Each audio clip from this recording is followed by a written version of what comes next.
Hey, what's going on, guys? Welcome back to the Flesh and Blood stream. The people have spoken. Tonight, we're going to be playing Rhinar. For anybody who doesn't know, if you are a subscriber on Twitch or you are a member on YouTube, you get to vote on what I play every week. Run polls in the Discord so that you guys can vote on what I'm doing on a week-to-week basis so we can see the decks that you guys want to see played so that you guys can get that experience. I know that... When I started playing Flesh and Blood, there wasn't a lot of people who were doing gameplay content, and I know that's kind of changed over the last year and a half, which is awesome, and I love seeing that there's so much more gameplay out there. But it, you know, like I want to be able to give people an opportunity to see the gameplay they want to see based off of some of the things I'm thinking about playing in the metagame right now. So, dude, Slip, what's up? No, dude, I've got it set up to where it won't let you spam anything, fam. It will not let you spam anything. It'll only let you send so many messages, dude. But I figured you might be around tonight if we were playing Rhinar, Slip. I figured you might come and hang out tonight if we were going to play some Rhinar. In the interest of like playing Rhinar, you know, I'm going to be honest. Like I tell everybody, like, you know, Brute is not one of my, you know, like I wouldn't call myself an expert on the Brute hero like class in general. But you know, we went 5-3 with KO last week or week before last, and then we, you know, I had an 0-7 with Levia, which was kind of tough. But I'm hoping to play Rhinar tonight and on Thursday, and we're gonna do my best to make it look okay. I mean, we're playing Raj's 9-0 deck from an RDN, so I'm curious to see how it goes. Raj just put together a pretty cool deck, and I'm hoping I can make it come across well here. So that's the goal here tonight, is to make Rhinar look as good as everybody thinks it is. So I'm just hoping I don't play poorly here. I think we want to go second, right? I would assume so. I'm honestly not sure. Yo, Trent, what's up, dude? How are you, brother? The problem here tonight that we're gonna have, and this is like full transparency here, is that I've not played this list. Like, I don't know much about it. So like, we're going to be trying to figure out what to sideboard. There's no sideboard guide, so we're just going to be trying to kind of guess all night as it is. So we definitely don't want to, I don't think we want to reroll here. I think we'd rather just have Apex. So let's see. I mean, Sink Below looks pretty good, I think. Command and Conquerors are probably good for disruption. I don't know if we want a yellow Assault and Battery. Runner for go again. Just play 60. I truly don't know. This is a bad matchup. All right, bad matchup it is. That's okay. We're going to do everything we can to make it look like a good matchup. Gamblers is in only for Prism. Roger that. I will keep that in mind. Yo, Dustin, what's up, dude? How are you, brother? Heads up, the decks floating around tonight are odd to say the least. Well, Justin, I appreciate the heads up, brother. I will keep that in mind as we go throughout the evening here. I guess let's block with talk a bit game. Having the those non-attack. We have 3 non-attack actions in our opening hand to block with. Talk about a W.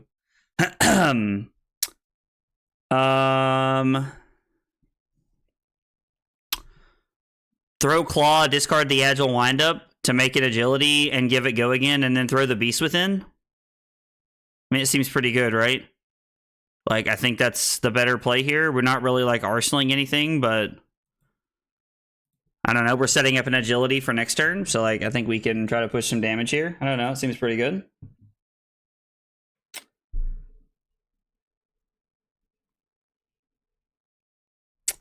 Gotcha. So you don't like Runner in this deck, like at all?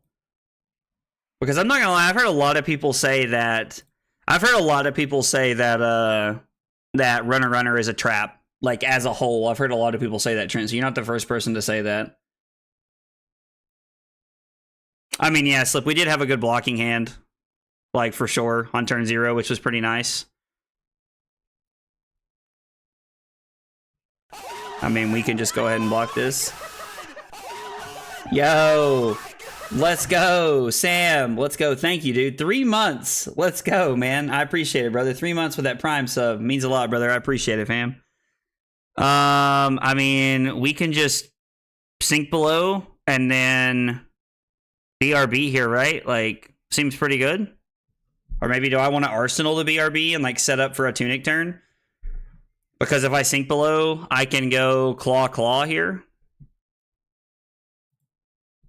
I mean, we're probably just playing the BRB, right? Like it's probably just correct to play RB. Arsenal, BRB for Tunic. All right. Well, I guess let's throw the CNC at him then. Like, we're not really doing anything with the go again here, but we can at least use the CNC. Excuse me.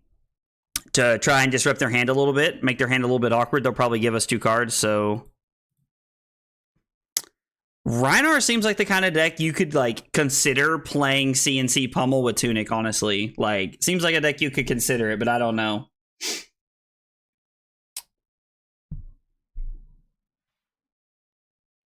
It's the other one that doesn't die to Blood Debt. I love that, Caleb. I love that. Oh, what are we brewing tonight, Dustin? I'm curious to know what you're cooking up over there, boss. Oh, Jesus, their hand must be really good if they gave me everything.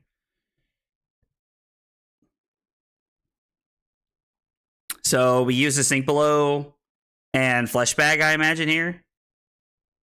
I mean, we're just going to take the last card, right? Like...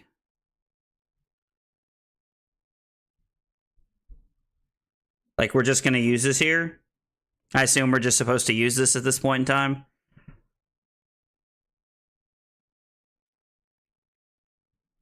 Just take the last card out of our opponent's hand. And then we can play the Sink Below and the Sword this turn.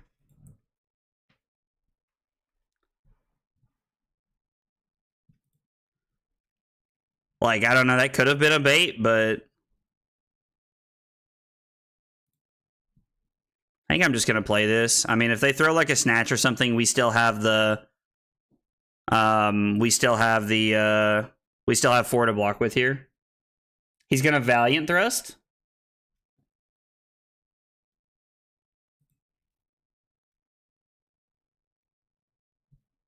So it is the Snatch. I mean, I think this is fine, regardless. Like, we're still in a spot to, like, pitch our blue and play BRB and, like, try to have a big turn here.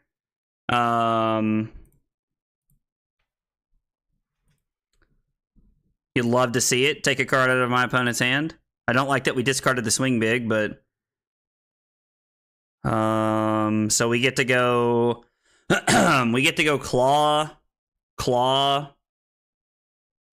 into Swing Big. Like, they just... I mean, seems like a pretty good... Seems like a pretty good turn. I mean, even if they do get to, like, do some stuff here. We can probably, like, throw Send Packing at the end here if we want to use our Tunic to, like, really try and, like, get some cards out of their hand. I don't know. Like, kind of have to play it by ear there.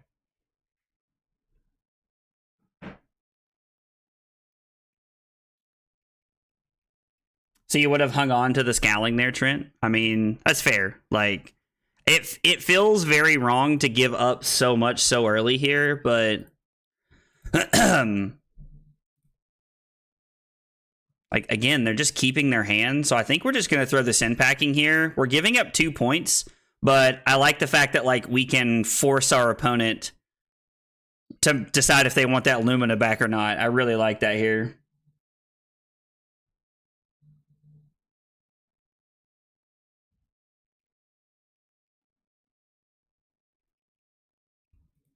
I mean, yeah, we could have used the Tunic to throw the Swing Big there. I think that considering how they blocked, that was better, right? Like, that feels better to me anyway. Like, I don't know. I could be wrong, but that feels better. We block with this, and then we go Barraging Beatdown into Skullcrack. Seems like a pretty good turn. Yeah, I think being able to hit them with that was pretty good. Oh, you open a Cold Foil Footsteps and a Cold Foil Husk? Dude, that's awesome. That's crazy, Dustin. And Caleb, I completely agree. Vincent is tough to play. Why Claw? Oh, out of the same box? 1 box? Bro, that's nuts. All right, Slip, I'm going to take your word for it here, but I would like for you to explain to me why Claw over Skullcrack. I mean, I guess they can just block 6 and get rid of the value, but they're technically forced to decide if they want to overblock here. I don't know. Like, I guess we just get to arsenal the Skullcrack here. I don't know, like maybe I could have rolled there and tried to do some dumb stuff. I mean,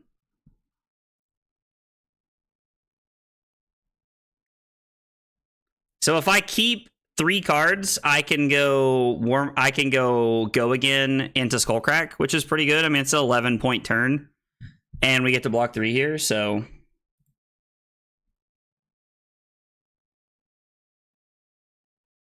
yeah, forces 2 cards either way. That makes sense, Slip. I mean, like, it wouldn't have been overblocking, but I'm saying, like, we could have forced them to overblock here, right? Like,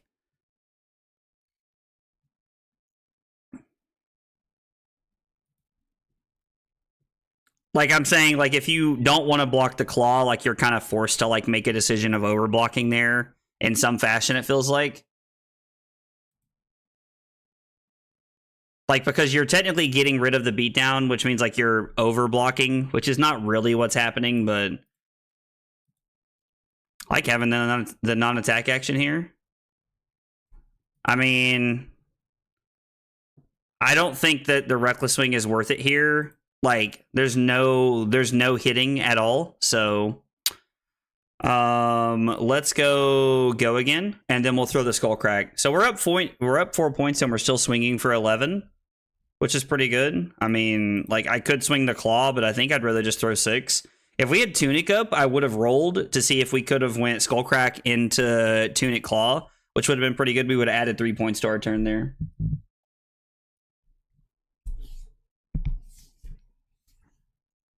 Yeah, dude, if you opened one L in a box, I would not be expecting the other L at all. I completely get that, man.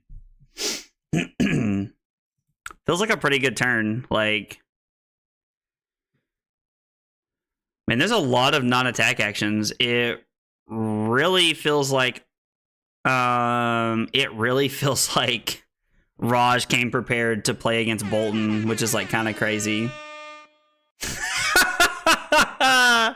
Oh my god, Diablo donated $1 and said we're Carly's ice cream fund, bro. I can hear Carly laughing in the other room. Y'all aren't slick.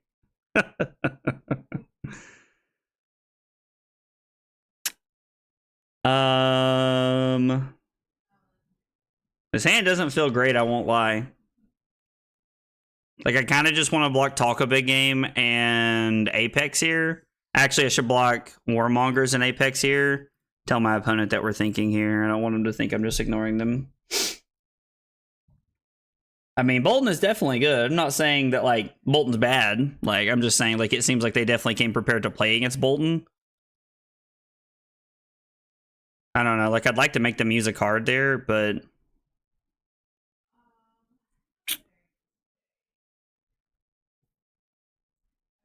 I also want to get the value off of Apex, so, like, I don't just want to, like, not block with something. I kind of want to, like, Arsenal Massacre here. I don't know, like, arsenaling to Show No Mercy also feels good as well.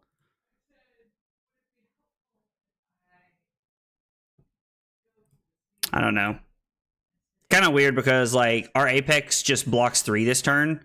Like, this game, it wasn't a Goliath Gauntlet that blocks 3, so, like, it kind of feels like a little lackluster. I mean, I think we're just taking 3 here. Go to the 22.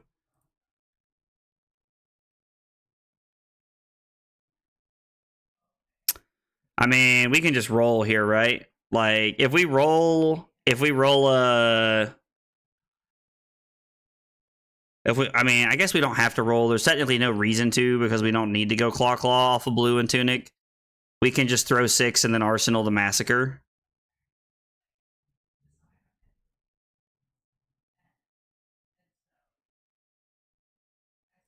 Yeah, let's just Arsenal the Massacre here. I don't know. Like, that feels like the better play here. I could be wrong. Like, the Show No Mercy is, like, a great card to, like, really, like, try and, like, push damage and end the game, like, with the +3, but Massacre is also, like, a 3 for 8 that intimidates a card, so I don't know. Like, I guess Show No Mercy is a 3 for 9 that intimidates a card, I guess is, like, a way to look at it, but this feels easier to turn on here. I don't know.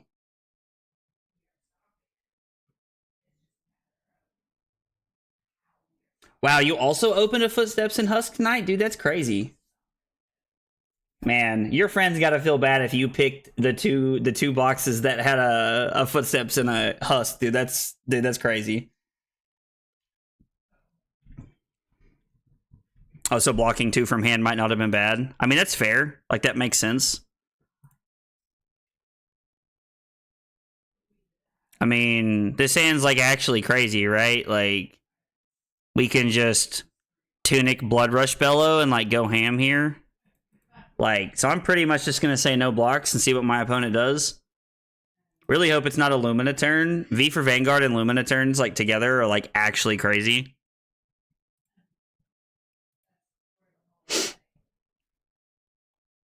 Oh, so it's just if you've charged this turn. You don't have to charge to do it. All right, no Lumina, please.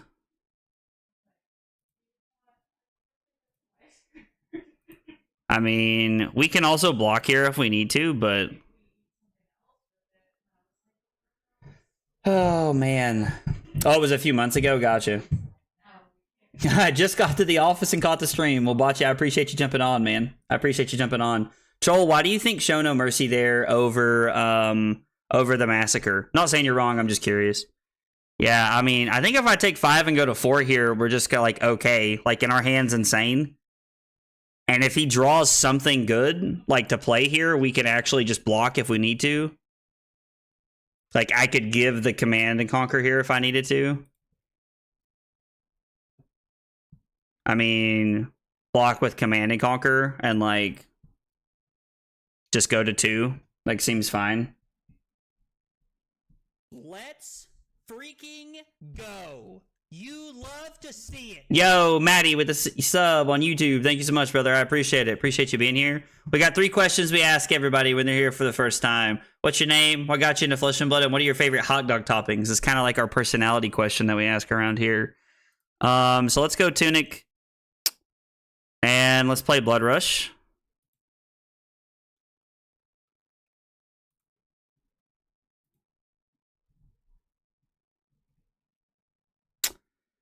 So we have 2 options here, and I don't know if either of them win the game on the spot. So this costs 3. So if I pitch Agile Windup to play Claw, this is interesting here. This is for 5 go again, and then I can come in for 8 and Intimidate. So if he blocks with a card and goes to 5...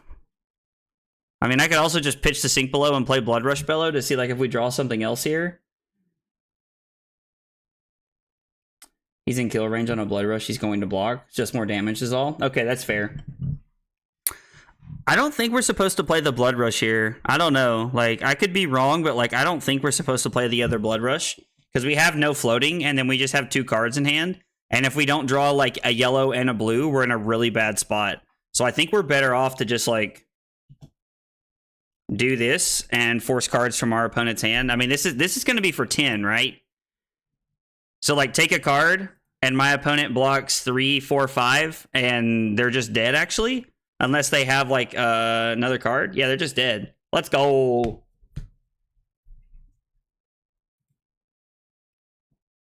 You love to see it. You love to see it. 12.88 over 8 turns. We took 20 damage on the next to last turn of the game to, like, go for the kill shot, and just tried to play, like, a fair game throughout the course of the game there. All right, well, I'll take a win against Bolton. Let's go. Well, I'll take a win against Bolton to start the night on Rhinar. Let's go. You love to see it. Those non-attack actions blocking really well. Thank you, Raj. Thank you, Raj. You love to see it.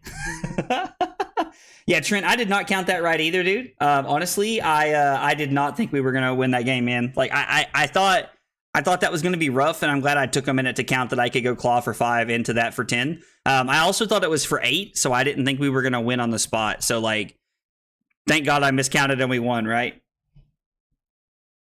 Hey, Captain, what's up, dude? Yeah, Slip said just enough, like, right before I had even got there. So, hey, Ben, what's up, dude?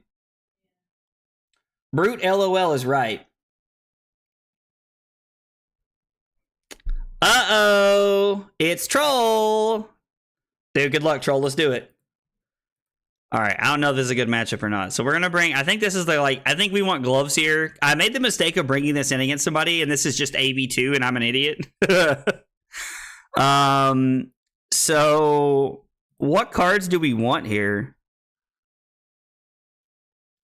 Is a real question here. Like, do we want to like bring in the agility package?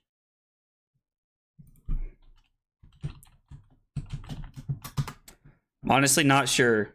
Trent Slip, I would like to hear all's advice. Okay, everybody's saying yes, go again package. All right, so we want lead with speed, runner, assault and battery, and that leaves us one card short.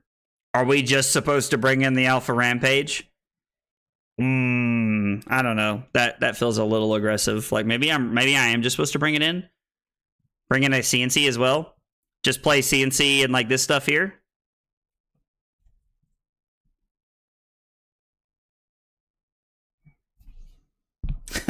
It is the wizard from Discord. This is troll, absolutely. Alpha, yeah? Oh, no Command and Conquer Alpha. I'm seeing it. All gas, no brakes. Man, what is up with me drawing these hands that block really well on turn 0, but do basically nothing else? It's a nice $30 Majestic we got there. It's a nice $30 Majestic we got there.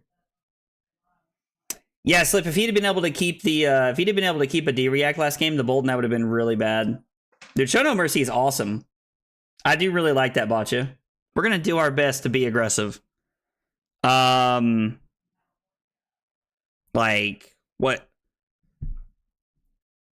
Are we just rolling? Like, so we just have to roll here, right? And then we can claw, play the Warmongers, and Arsenal the Barraging Beatdown.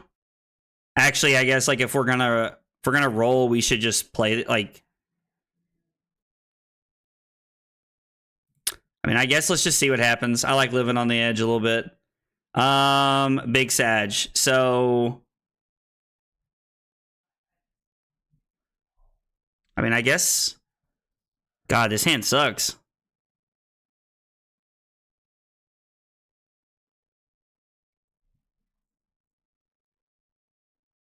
This hand really sucks.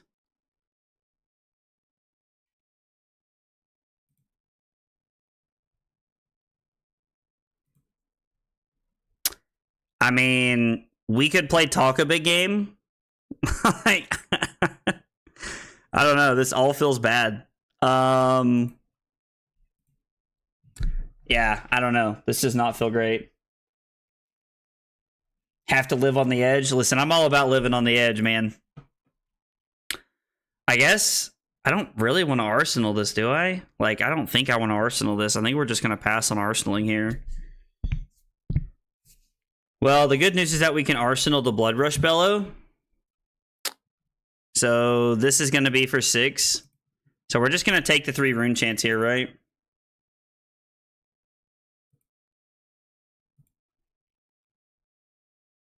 This is 6 go again, so I'm just going to give Pack Hunt.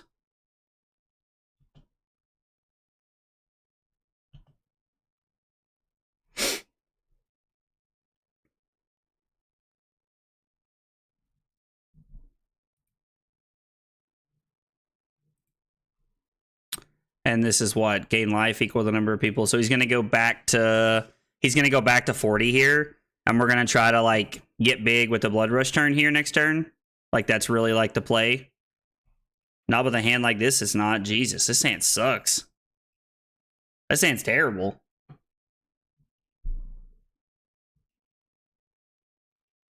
Just because it had go again, we could have Arsenal with it? That makes sense.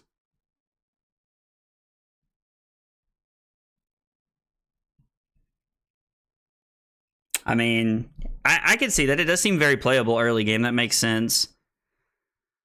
Oh, God. I mean, are we just going to block 6?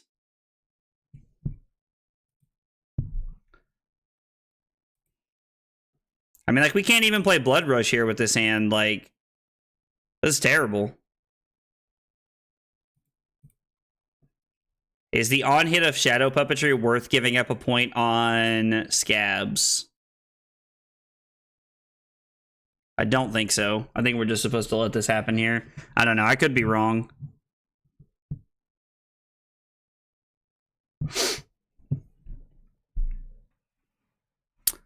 I mean, I think we're just going to prevent one here, and then we can throw the claw, I guess. Like, we'll just throw claw, and then we'll hope for a better BRB turn next turn.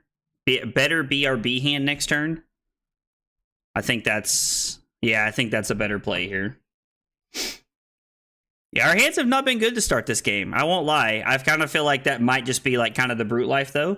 Like, maybe we just kind of have to play through, like, some of the early, like... Or, like, some of the, like, weird hands.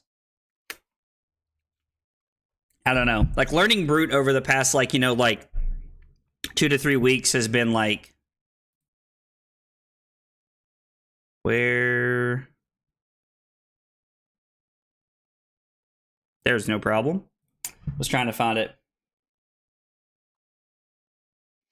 Yeah, better be right back turn. I do like that.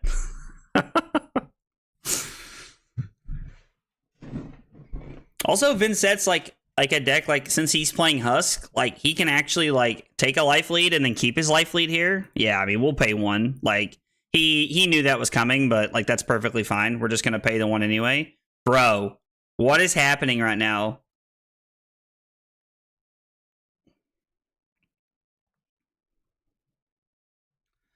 Okay, so... Like... Play barraging, pitch barraging to play lead with speed, and then play the Blood Rush Bellow, have one floating and Tunic, and 2 cards in hand? That does not seem very good. Like, I don't know, maybe I'm crazy? Maybe I'm just supposed to block the Arcane Barrier here, and then I'm supposed to go lead with speed into Pack Hunt for 9, and then try to play the Blood Rush next turn? I mean... RNGesus is not my friend right now, that's for sure. I think we're just blocking with the beatdown, and we're just going to go lead with speed into the Pack Hunt. I think that's a better play, as opposed to what I just said. Like, this doesn't feel like... That did not feel like a good line, so we're just going to do this, and we're just going to come in for 9 here. Yeah, I think that's better. The one problem that I have right now is that, like, the longer we let this sit here, the more, like, susceptible we become to, like, the percentages go up over the course of the game of us getting hit by a card like Widespread Destruction that, like, just absolutely wrecks our arsenal and makes me want to cry. Reduce to Rune Chant. Stop it. You stop that right now. I mean, I could have used Tunic there, but I think I want to, like, try and save Tunic for this. He just passes, so he's going to go to 36, and now we're finally... We have to pitch the... Yeah, these are all 6s right before I do something dumb. Really hoping we would discard the Beast within there, but, you know, beggars can't be choosers and all that. Bro, what? So we actually have an insane hand here, right? Because of the agility. Hang on, let me make sure that I'm counting this right. This should be insane, though, I think, though, actually. So we need 3, 4, 5, 6, 7, 8, 9, and we have 1, 2, 5, 8, 9. You love to see it. So we're going to lead on the Beast within because we want the Swing Big to come in last because we don't want him to have a Quicken token here. That is the best thing we can be doing, I'm pretty sure. So we're going to use Tunic. Dude, this is crazy. This is actually an insane hand, bro. Like, this is crazy.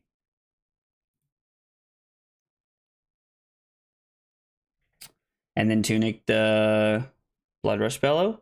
I mean, yeah. So Pog, we could have done that. That's something like we could have done for sure. I wasn't really considering playing this card, if I'm going to be honest. You know, like, obviously hindsight's 2020, and I didn't know that my hand was going to work out, like, so well for me as it did by not playing my Tunic, by not taking the line that you mentioned, but I don't know. Like, it's definitely a line we could have taken here. Definitely a line we could have taken, for sure. It's not one I saw, but we could have done it. 28 damage is crazy, bro. Right? 8 and 10 is 18, and then 10 more. Jesus! Insanity. Insanity, fam.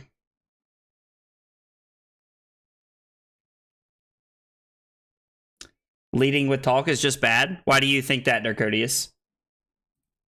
I mean, I won't lie. Talk a big game kind of seems like a trap to me from like everything I know about it, but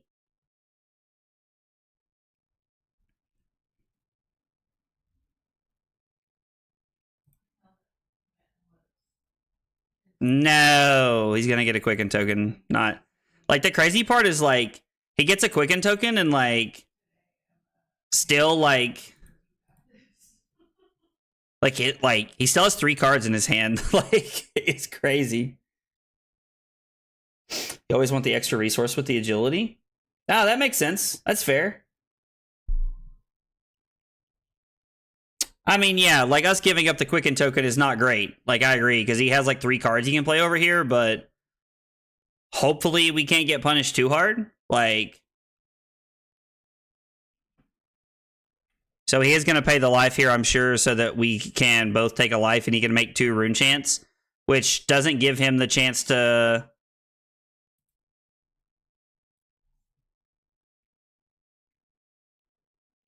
Which doesn't give him really an opportunity to do anything. He did not pay. So, let's see. This is going to be for 9. We have to decide if he can actually punish me here for this.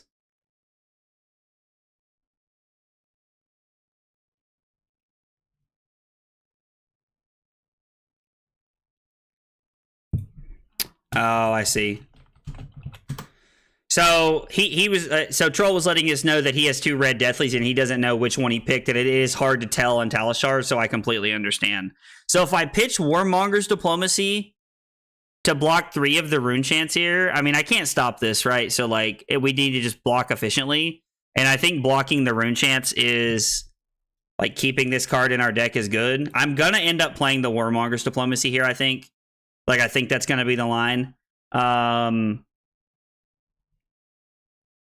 So he's going to make 1 rune chant here, basically. I mean, we could Intim. Like, I don't know. Like, we could. Yeah, Vincent can do a lot of dumb stuff with the Quicken token. I agree.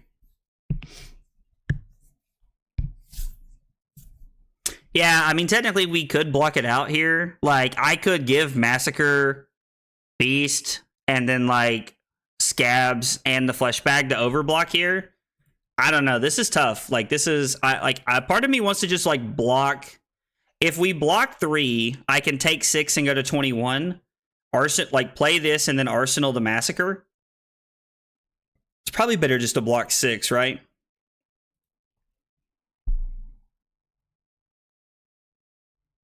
If we block 6, we're getting to keep our life total up, and then we're going to play a card that really disrupts his hand here. Question is if he throws Scepter or the Flail.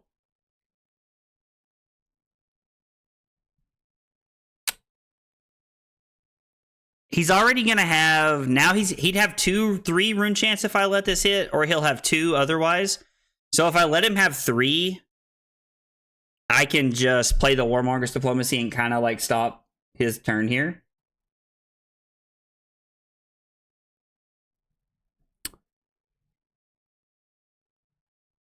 I mean, yeah, that's true. There was always another chance that if we blocked that out, they couldn't play anything else, but they didn't really punish us here anyway. So he'll have 2 for sure because he paid a life and I paid a life. And then he'll have a 3rd one if this hits me. I mean, I think we just have to give up the life here and play Warmongers, right? Like, I don't like if Scabs was on 1, I would block it here. It's also worth noting that he is taking blood debt damage, which is really nice.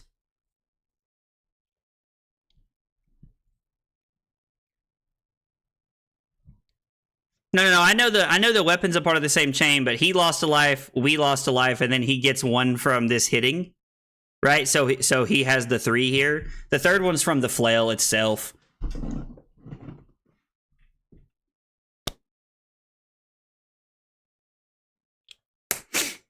He chooses war, which I think makes sense.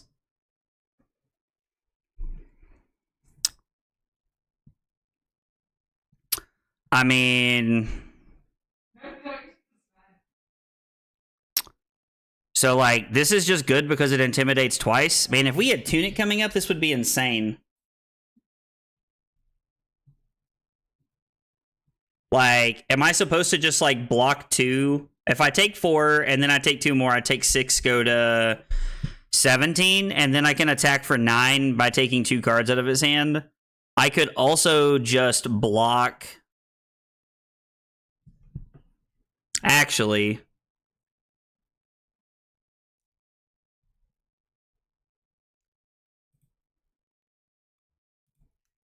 We can block 3 of the rune chants here.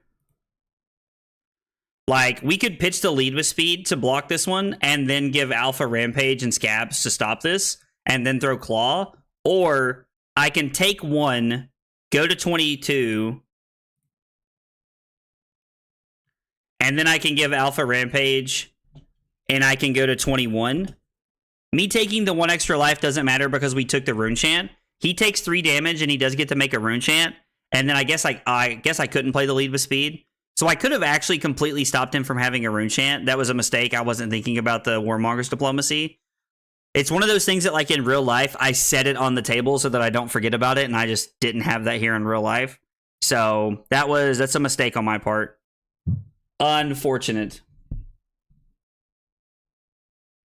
I don't think he could have played Moon last turn because it was an instant. Even though it sees itself as an instant, it's still a non-attack action, so he's going to play it this turn, right? Like, he has to play it on my turn.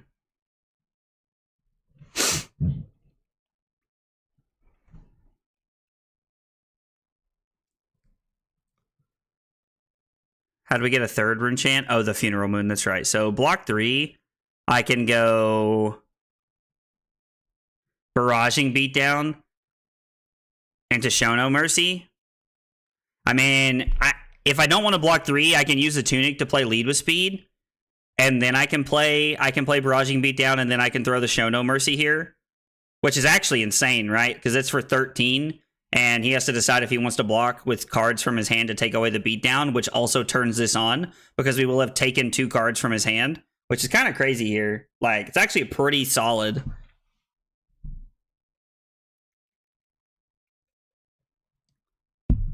It's really about what all he decides to do this turn.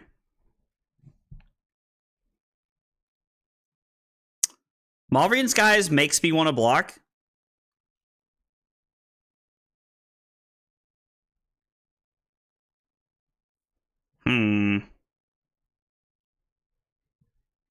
I mean, Beseech the Demagon is also really good. Alright, so... We're not going to block any of the rune chants. I don't think we ever were. And this is for 6. So he targeted something else to get the +3, the Deathly Delight. So I can actually block...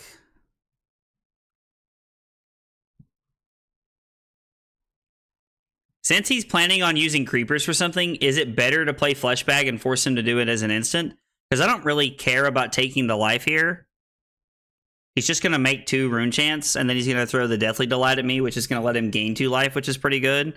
I really want to throw the Shono Mercy at my opponent here. Like, I won't lie. Like, this kind of feels like a trap right here, but I think I'm going to give it to him. I don't know. Like, I think this is the correct play. Like, Troll plays quite a bit of Inset, so I think he recognizes that he can activate his creepers now to gain his action point back. And he played a red Malverian Skies. Oh, I did want to block that out because he gets the 2 rune chants there, which is unfortunate, but...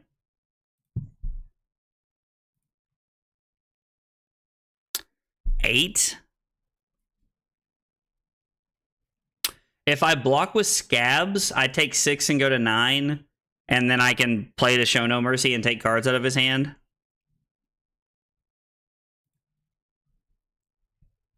Like, again, I hate giving him the 3 rune chants here, but...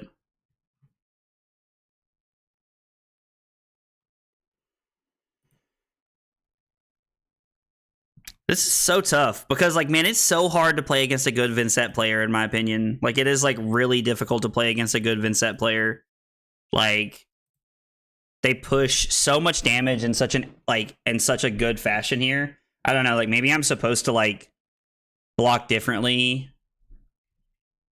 I don't know. That's tough.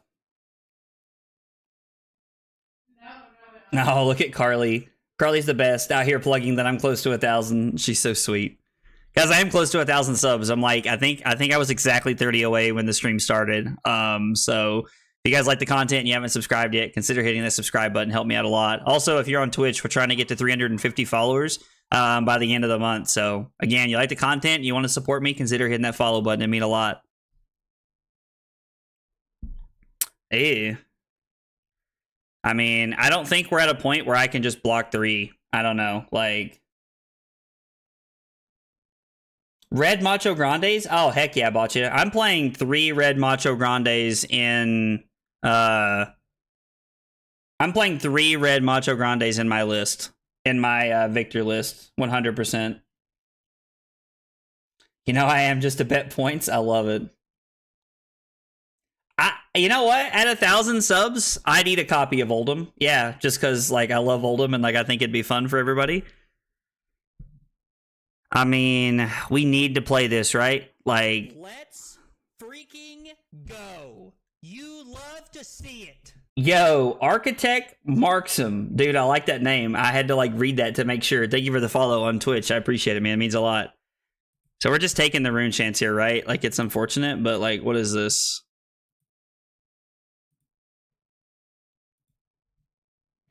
And then this is 6. So if we give... We still can't get there, so I have to give another card here. Which means there's no way to do what I want here, right?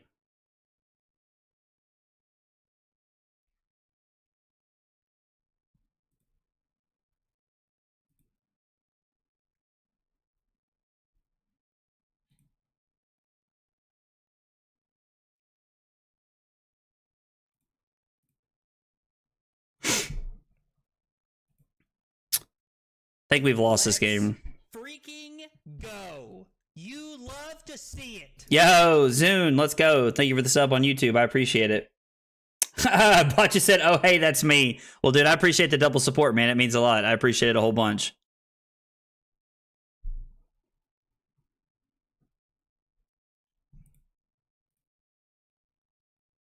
I mean, I think we're just going to block everything here. Like... And then we'll just give the last counter on Scabs here to stop this.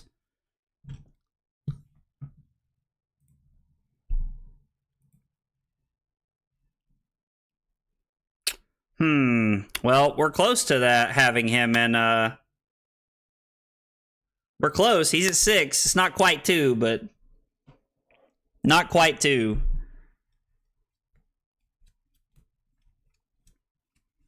Blue Mavrian.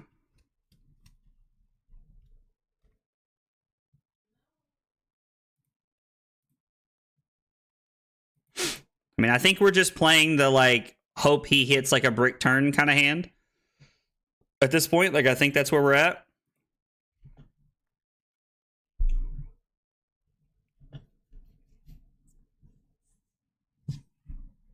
Oh, I'm just dead now, right?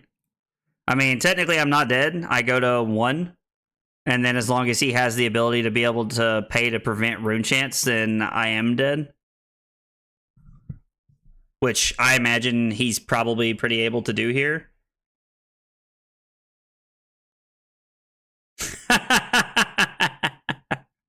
Oh, well played.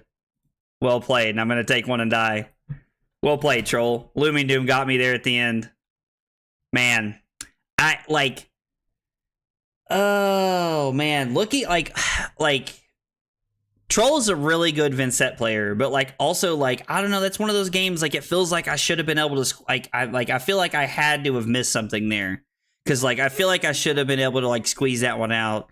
Like I don't feel like I like man, I don't know. I'm gonna have to go back and watch that game. Like that's why I record all my games so I can go back and watch it and see what I can fix to try and like play a little bit better the next time around.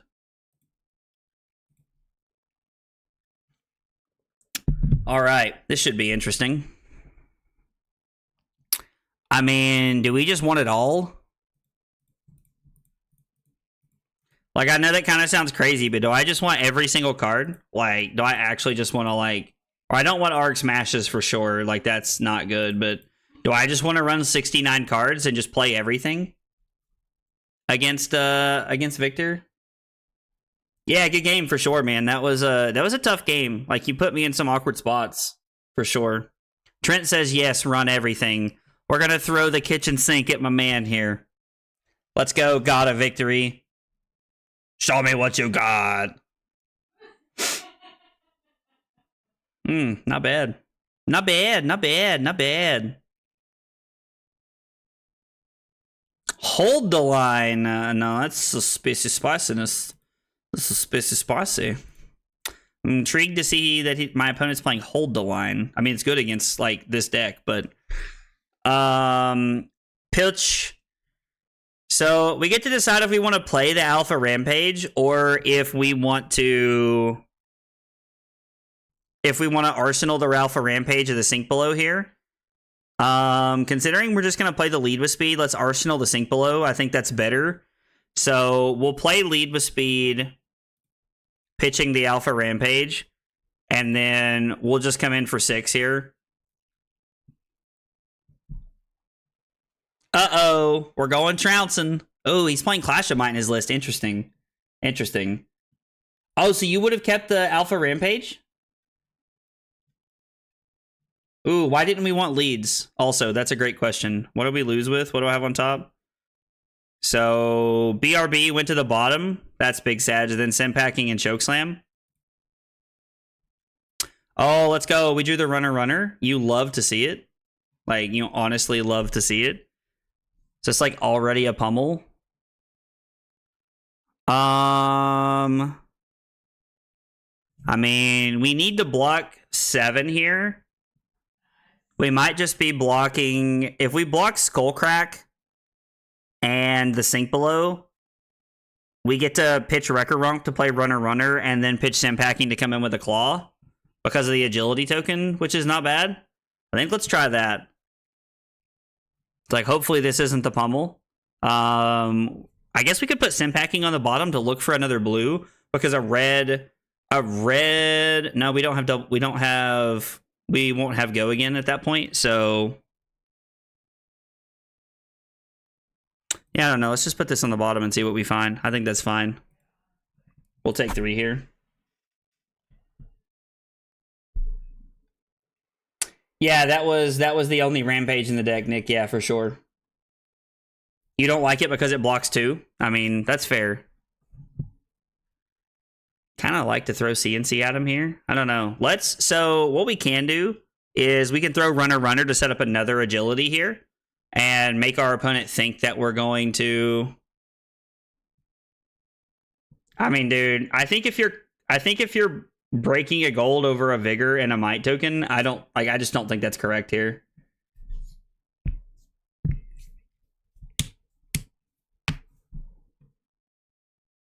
I was like, I don't think there's any world where that's correct here. I also think it's wrong to throw Claw when we can just Arsenal Command and Conquer with Go again here. Like, I think this is a pretty good play.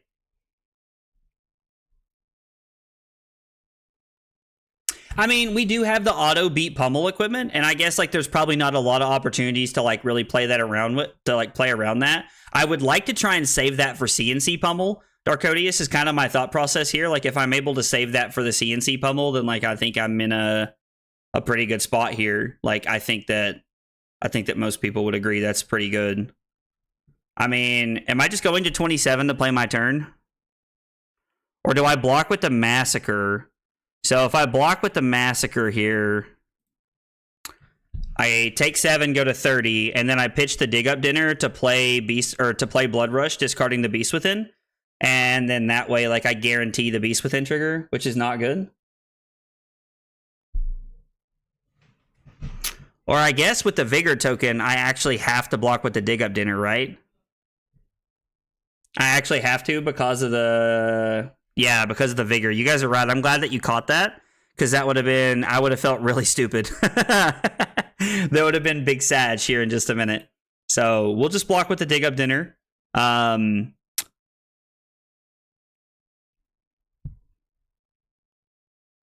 I guess we're just gonna play this. Play the Blood Rush Bellow. Try to get aggressive here. I mean, Claw, Command and Conquer, right? Like, the Command and Conquer will only be for 6, but it'll also be at the end of the chain, so they'll be forced to make a decision point, which I think is pretty good. We could also go Claw, Command and Conquer, Arsenal to lead with speed. I hate to waste the Blood Rush Bellow, though. There is a world where I could just use the Tunic to play lead with speed, and then go Claw, and then leave the Command and Conquer for next turn. Claw lead, Claw is better.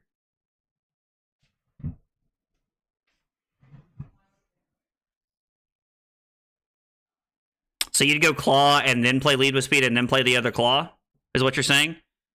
And leave the Command and Conquer for next turn and just take the value off of the essentially, like, I don't know, like, this card is essentially worth 6 offensively, in my opinion, because, like, the agility token, like, I think you kind of have to wait, like, at, like, 3+ points in most decks. So I think that's a better play. I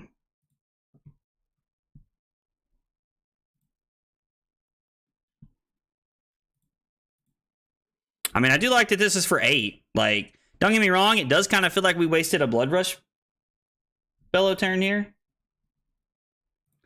I don't know. Like, we just played like Blood Rush was like a 1 for 4, basically. Yeah, you have to block, let the damage happen, and then draw a card. Bro, like... Okay, fam. Like, I don't know what to tell you, man. Like, you even went back and tried to undo it there. Like, I don't know.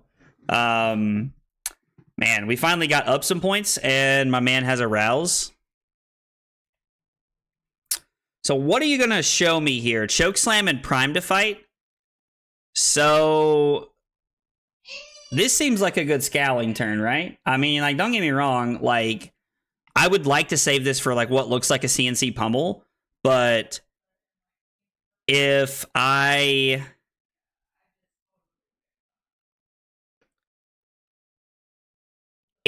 block with... So if we block with Assault and Battery and Scowling here... Actually, we should just block with the Scowling first, right? And then save the Assault and Battery for what's next. And then this way we can go Command and Conquer, pitching the Reckless Wing. And then from there, we can actually try to... I was like, bro, are you about to throw a Clash of Vigor at me? We don't know what they have on top, and we don't know what we have on top. Do I want to take the Might token here and just be okay with that? Like, just give the Assault and Battery and the... We could also just take 4 here, go to 21, and then we could throw the Command and Conquer with the Reckless Wing, and then we could play the Assault and Battery, discarding the Command and Conquer to make an Agility token for the following turn. Like, that's not a bad option here either. We could also just block 3, take 1, and then throw Command and Conquer for 6 go again, roll Scabs, and if we hit, we get to go Claw into Command and Conquer as well. I mean, you're right. Let's all right. Let's take the Might token here that Slip's talking about. You guys are definitely more experienced brute players than I am, so I'm pretty much just gonna like lean on you guys at all times. And I do want to roll here, honestly, because if I get to throw the Claw, like, that's pretty big for me. And I think in this matchup, I have to play a little bit more aggressively, just off the back that, like, I think I'm unfavored in this matchup. And I do say that with, like, a lot of, like, Victor experience only. Like, I've not played this matchup a lot from the Rhinar side here. You've never played any CC Brute? Dude, I hadn't until like a week or two ago when I started trying to play Brute a little bit more. So the fact that we rolled a 2, I mean, I think we're just going to throw the CNC, because, like, unless he wants to give me, like, card, gauntlets, and aura mages here, I'm pretty much guaranteed to get this hit, which is like really good. I think I would like to get the hit there, honestly.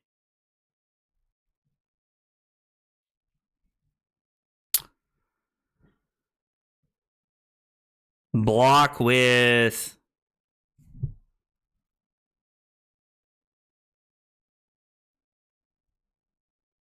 Block with beatdown, attack for 7, Arsenal BRB here. Why would I roll that? Because I just explained why, Dark Courteous, because I think that I am unfavored in this matchup, and I think I have to play a little bit aggressively here. Like, I think I need to play a little bit more aggressively here. I'm wrong. Rhinar's great into slow decks. Okay. Well, walk me through that more. And like, again, like, I understand that like my experience is based upon like the games that I play, but like, no, we don't want to go. Now we have to. Like, my experience is based on the games that I play, and I completely understand that. But, like, I am... Like, I win a lot of my games against Rhinar, whether that's on Talishar or within my team of testing. So, like, with the Victor deck. So, I mean, I don't, like... I don't think that saying that, like, I understand that, like Rhinar has traditionally been great into slower decks in a lot of ways, but, like, I don't know that that's necessarily true into Victor. Like, 100% is kind of my point here. Brute roll, it's the only way. There's aggro, then there's carelessness. When you have a 5 out of 6 chance of not just, like, letting your turn end, I don't really think it's careless. I think careless is a little aggressive there, but... And Tim combos are naturally very good into blocking decks. I agree, Darkodius, but Victor doesn't block as much as everybody thinks he does. So I don't know that, like, I don't know. Rhinar forcing bad blocks is always good. I'm like 5-6 wins with Victor versus Rhinar. I mean, it could just be like who I'm playing against that, like, I'm having those win percentages with. Like, I mean, like, pretty much all of you guys right now are telling me that I was wrong to roll there. So again, like, I'm gonna say that you are more than likely correct because I don't have a lot of experience here, but my gut told me to go with it there. So I'm gonna defer to you all on this one. I'm gonna defer to you all on this one and just say that, like, your all's experience is, like, going to tell you more than, like, what I have learned about the game so far. And I think that's a fair statement to make. So Rhinar is supposed to limit your blocking capability. Victor gets value from blocking because of clashes. Yeah, Trent, so I agree. Like, if you're not intimidating my clash cards, I like the Victor deck does really well. Like, yeah, that's 100% true. Rolling is fun, though. Can't blame you. There's somebody that gets it.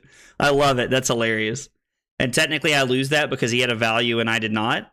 So yeah, we're just gonna pitch the.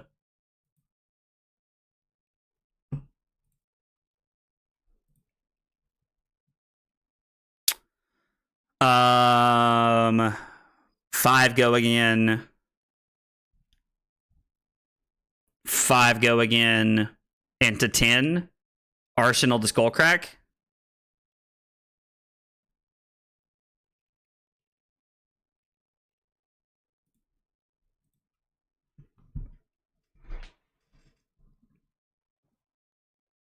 Yeah, it would have been nice to win that clash, I won't lie. Was 3 extra damage versus losing the game on the spot. So how was it losing the game on the spot, Darkodius? Because he only had 1 card in hand, so the best thing he could do was throw the hammer, considering he had the Golden Sun. I mean, even if he throws the Golden Sun, he only attacks for 7 because I mean, I guess he could have come in for 10. I don't, like, losing the game on the spot is, like, a little drastic, don't you think? Like, I agree, it definitely puts us behind if we roll a 1 there, but, like, losing the game on the spot, I don't know. That seems a little interesting. So something I'm considering here, and I'm going to ask you guys before we, like, really get into this here, is it worth rolling right here to try to throw the Swing Big and the Skullcrack? Like, this is something I'm going to defer to you all on. So you would throw the Smash Instinct and Arsenal the Swing Big here? I mean, like, considering they haven't blocked, that doesn't seem that crazy to me. Don't roll. The roll's not worth it. All right, everybody's saying no. So, I mean, I don't know. I'm with, let's try it here. Let's try Q's roll here and try using the...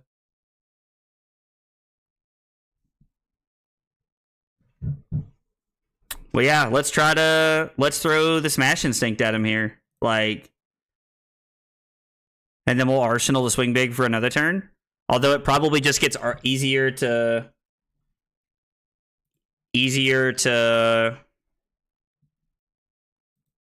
keep on another turn. Like it gets easier to block on another turn. So Troll said roll right there, and everybody else said not to roll. So I'm curious, why did you want to roll there, Troll? Because I was thinking roll as well. I mean, so I agree, like whiffing and like losing the value is really bad, but like, I mean, there's a lot of upside to like keeping that, like to having that, right? Like, I mean, if we hit, we get to throw, like if we hit a 1, we don't throw anything, which is big Sag. If we do hit, we get to throw 10, we get to throw 8 and then 10, which is crazy. Like, I don't know, like maybe I'm falling trapped to like the classic Rhinar way of thinking here. I can block Pack Hunt. No, I should block Beast Within, right? If I block Beast Within, I get to play Show No Mercy. I don't know. This is tough.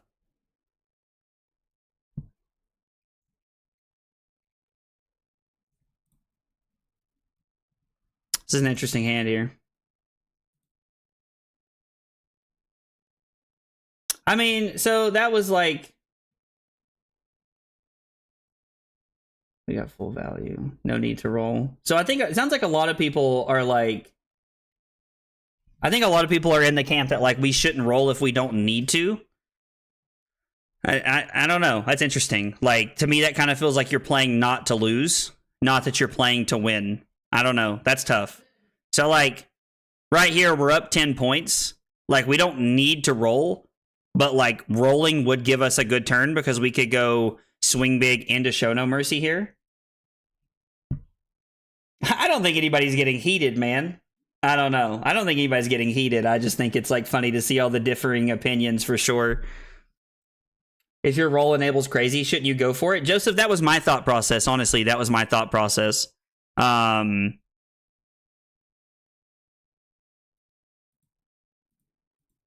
I guess we'll just overpitch and come in for 6 here and Tim a card and force 2 cards out of our opponent's hand. I don't know. Like, just follow your heart. I love it, Captain. Okay. I mean, so just in like Gamblers is in the deck, but like I think Bonebreaker is just better. Like I'm not trying to lean into rolling by any means, but like I do think that people are scared to roll, if I'm being honest, when you have statistically a good chance of being fine. I think that like a lot of people are just scared, if I'm just being wholeheartedly honest. Like, so I don't know. Like I think like I don't think I need to be like uber aggressive or anything, but I think people are too scared a lot of times for sure. Our opponent gave us a Quicken and they lose. So like, I agree. Like it is really good for them to give us. I said, I'm a gambler. I bet my points. Dude, I get that though. Like, I don't know. Like, so I mean, we can't really do anything here with the Quicken token is the problem. Like, I don't know. Our hand doesn't really do much here. You are correct, Justin. That is very true. I have never rolled a 1 in a critical point of an event, so you are correct. I am sitting from my ivory tower right now.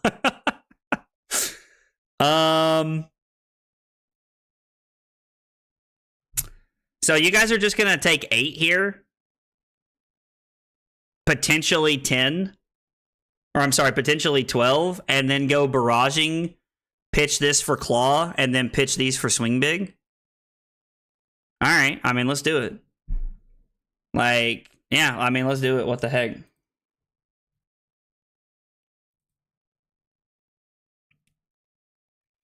So So Slip says Barraging Claw into swing, and Q says Pack Hunt into swing. So let's evaluate those options there.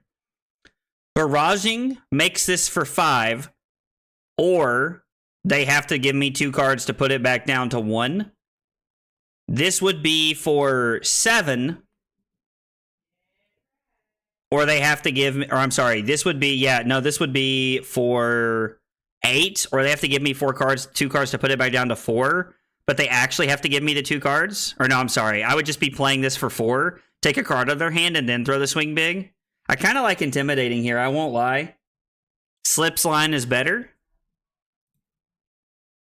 So let's play the beatdown. Forcing their hand a little bit here. It's also worth noting that like the lower they get, the better Reckless Swing becomes. And I gotta tell you, I love winning games with Reckless Swing. Oh no, not a trounce. Please, sir, I have a family. Damn. So that's what that feels like. I'm always the one winning those. Oh, and then we throw the swing big here.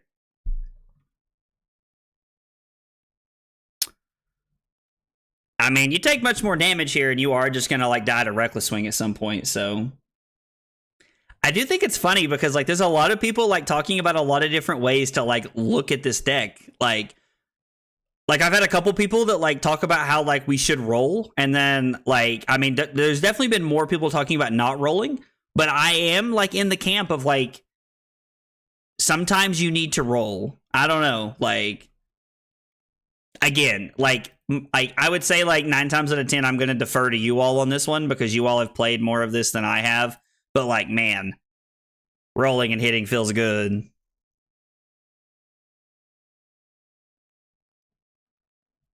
I mean, we just get to intimidate twice. Because, like, I can't play this card. Like, I can't take the chance of not getting action points here. Trent likes rolling sometimes. You love to see it. Honestly, if you're new to Brute, just roll. It's the only way to get that feeling of when to do it. I kind of like that, Q. That's interesting. Set up an intend turn. So if I block High Roller here, I can pitch the Sand Sketch plan to play the Massacre, come in for 6, and then just Arsenal the Beatdown. Like, that's probably the best way to do this, right? I think I'd rather have the High Roller in my deck, actually. I mean, I guess technically, like, my opponent could have pummeled that there, but man, we're losing all the clashes. Why? Block Massacre and Apex to throw Barraging Claw. So is it not better here, Slip, to like sit up or to set up the Barraging in the Arsenal here to like try and go for the kill shot? We can take 1, we can attack for 6, and then we can like try to go for like the finishing kill here, right? Like this hand was guaranteed lethal. Is it not Barraging, then High Roll, then Sansket's plan finding a 6 for guaranteed lethal? Okay, so if I played Barraging and then played the High Roller, take 2 cards out, and then they're at 4, and I have 1 card in hand after that, I guess with the Tunic, I am guaranteed to be able to throw Claw. They have 1 card in hand, and this is for 7. If I have a blue, man, if I discard my blue, there's no like lethal, right? Like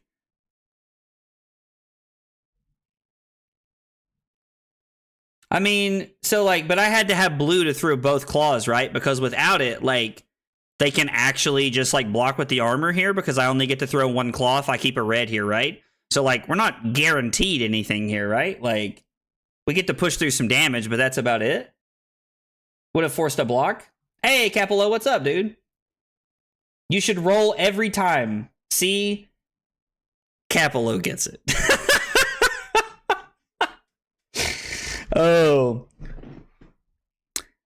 Right, so the claw is for 7. Like, that's it, right? Like, we get 2 action points here, like, but it's just for 7 because this card just intims a card, right?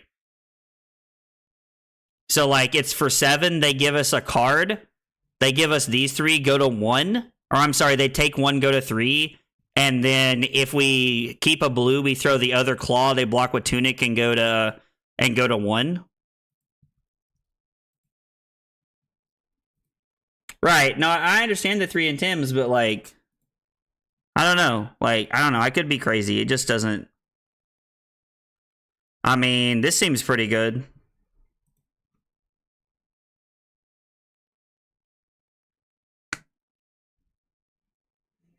So what's this going to be for 12? Jesus. So we got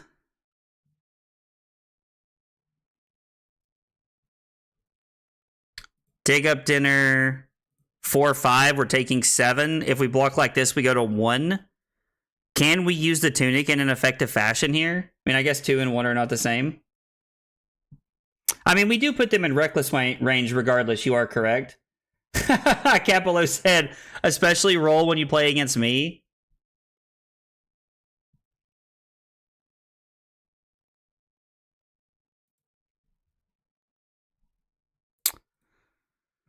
So Troll says save Dig Up Dinner. I mean, it can gain life, but, like, I don't think we want to play it, do we? Like, there's no world where we're playing that this turn. I mean, it feels like... It kind of feels like the hand here is just to play... Is to go Barraging Beatdown, take a card, and then go E-Strike, putting this on the bottom for go again, and then throwing the claw for 6. Or I'm sorry, for 7. Like, that seems like the best play here. I could alternatively block with E-Strike. Use the Tunic to play Dig Up Dinner to try and gain up life here. And then throw the Show No Mercy here.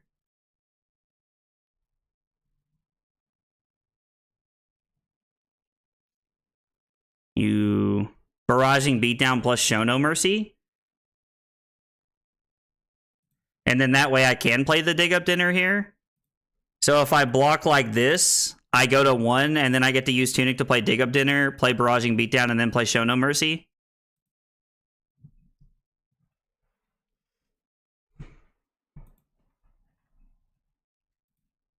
Like, we do get to turn this on, which makes it for 9, but he still gets to give me equipment here. I don't know.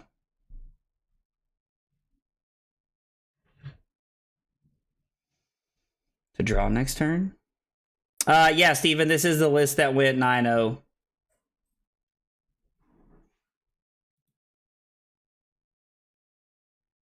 I think we have to play the Dig Up Dinner here, right? To gain some life.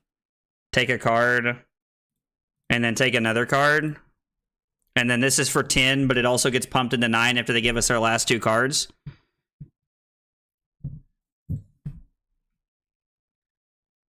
You gonna give me something else, or you gonna go to 2? I mean, if they go to 2, they're just dying to the Reckless Wing, so, like, I think they have to decide how they want this here.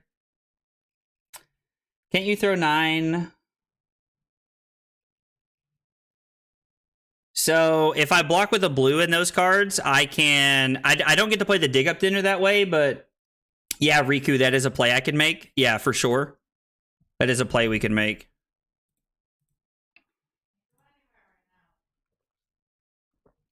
I don't think it intends a different card, so...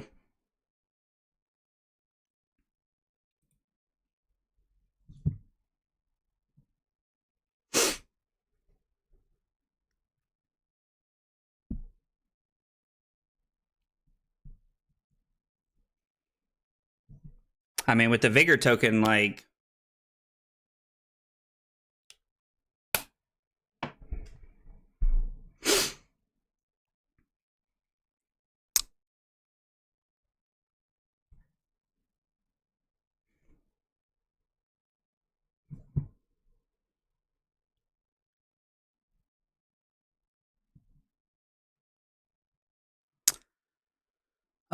So they're gonna throw the hammer after this, more than likely.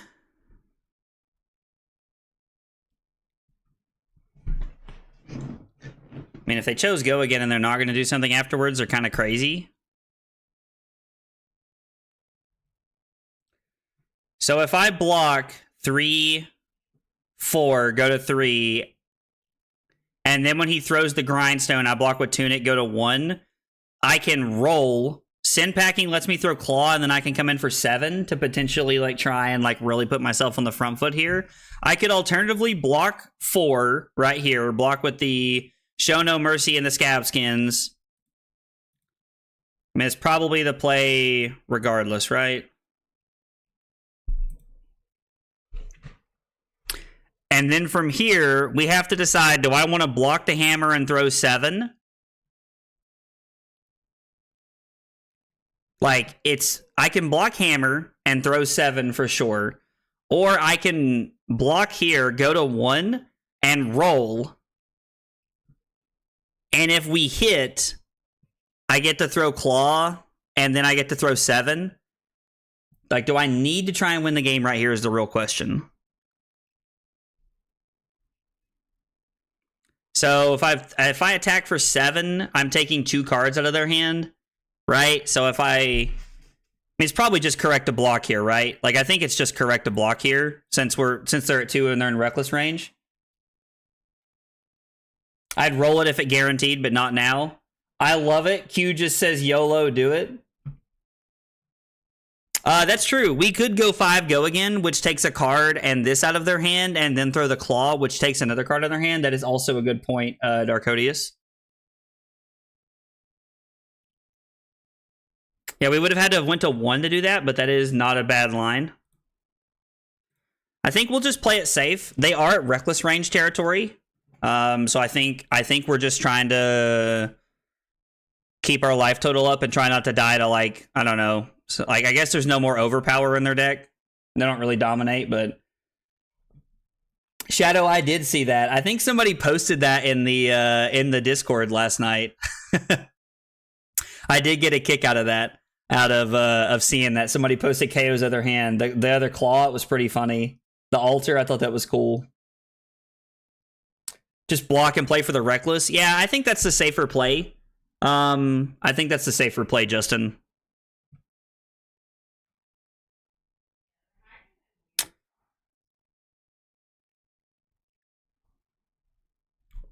Block 3.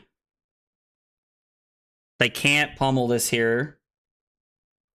So if I block 3, I get to play the runner, getting an agility token, and then play the pack hunt.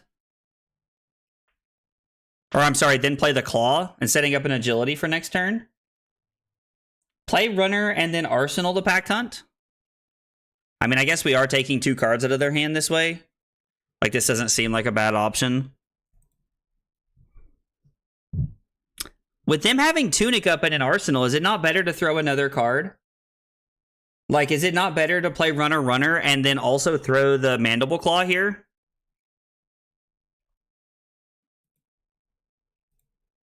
I guess with the Quicken token and the Tunic coming up, we could have the potential to throw Claw and Pack Hunt next turn, which would be really good. I don't know. I kind of want to take cards out of their hand. I mean, don't get me wrong. The runner looks really good here, which is kind of funny because, like, I haven't really liked the runner if I'm being honest. It just depends on what they have in their arsenal. I'm going to hope that we're taking a card out of their hand that matters here. I'm going to hope. Macho would be really good if we were able to let him keep that. Yeah, Macho is a good reason to do that. I don't know. He could have like a 3 for 8 and it may not matter here, but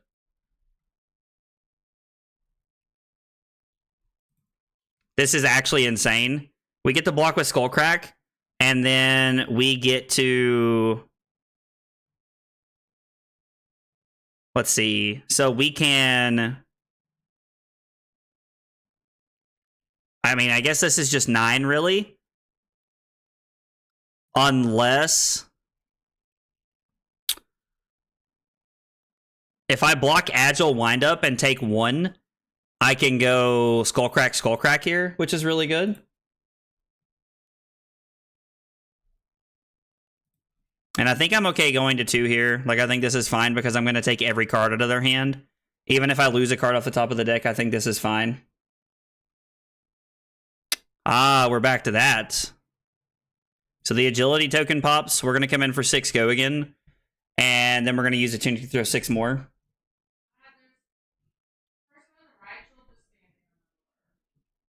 I mean, it did whiff, which was pretty nice. So, like, we did get another counter off of it. Like, that's the thing about playing Brute is, like, you actually win a pretty fair amount of the clashes, which is kind of cool. Hammering for 2, GG. I mean, dude, the hammer being at 2 is, like, sad. Like, it really is.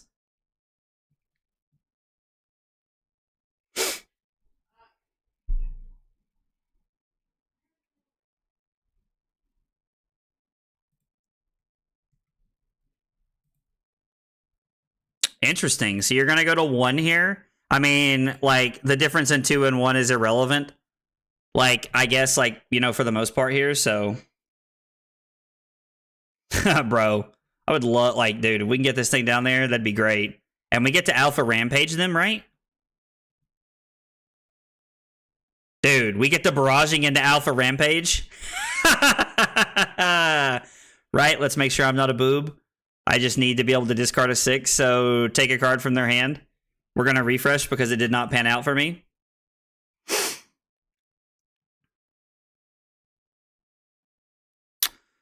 I might not be famous yet, but I'm gonna put you in a song that I write. Dude, Shadow's got the real plays here. We can just, we can gain life when they hit us, man. Dude, having second cycle barraging and into Alpha Rampage, like, is just actually insane. It's like actually in a crazy second cycle. Clearly, I pitch decked this. I'd like to tell you guys that I did set this up intentionally, but, like, my man said this is truly where you roll scabs and lose.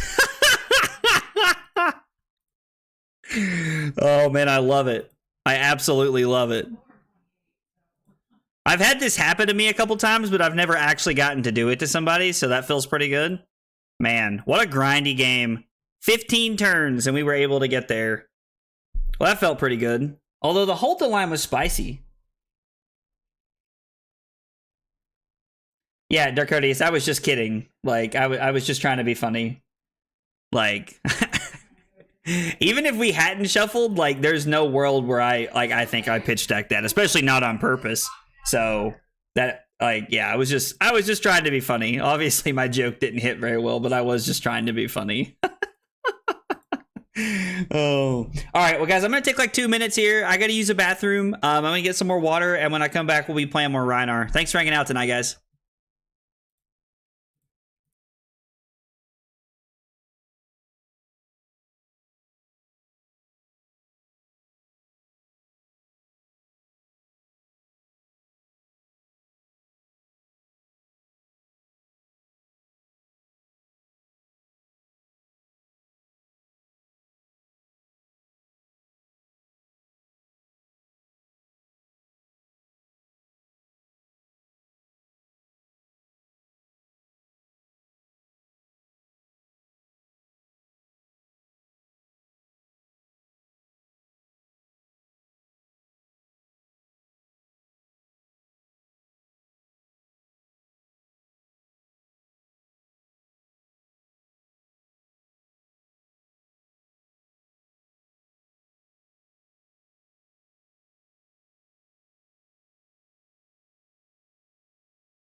Okay, short break, and we're back here.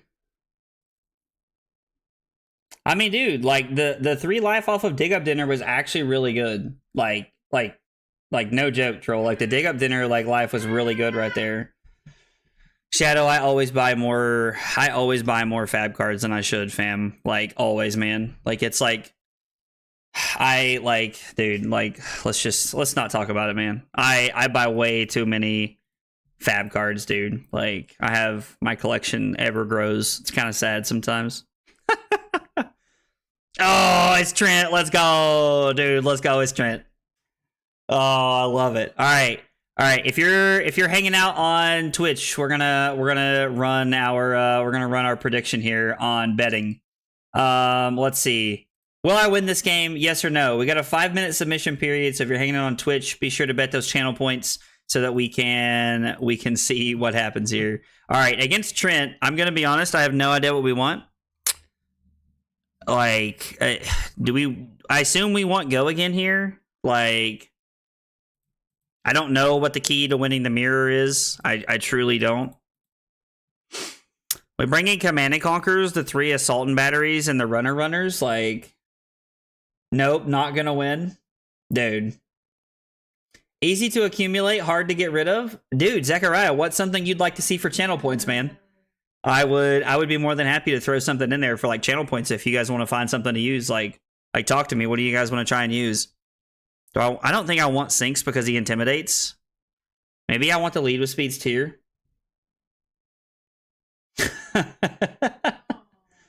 Oh, I meant for fab collections, dude. I also get that. We're gonna play the lead with speeds too. We're gonna say screw it. We ball. I kind of just want to arsenal the Command and Conquer here, if I'm being honest. Like, I kind of just want to pass. I don't really think there's a reason to do anything. We could just arsenal the CNC and pass. Well, I mean, now we can attack for 7 and put the Skullcrack on the bottom, I guess. I don't know.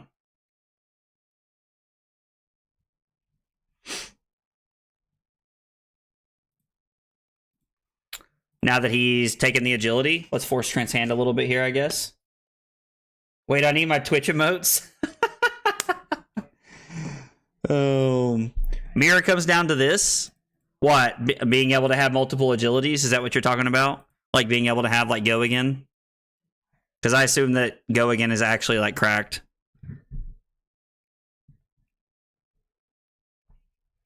I assume it's like probably like drawing...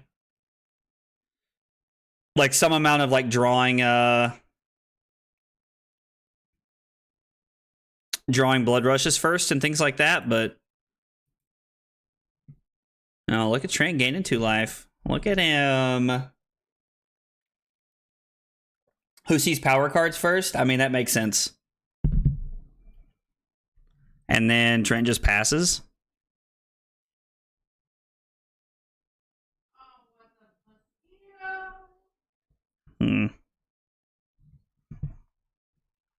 Sorry. I mean, I kind of want to roll. Like, I don't know. Like I know like rolling is just like kind of aggressive, but like I kind of want to roll. And so now we're able to go claw into Command and Conquer.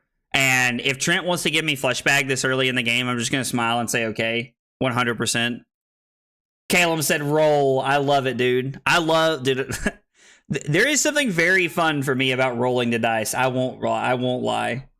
Oh, you think we should have played this in packing there over the CNC?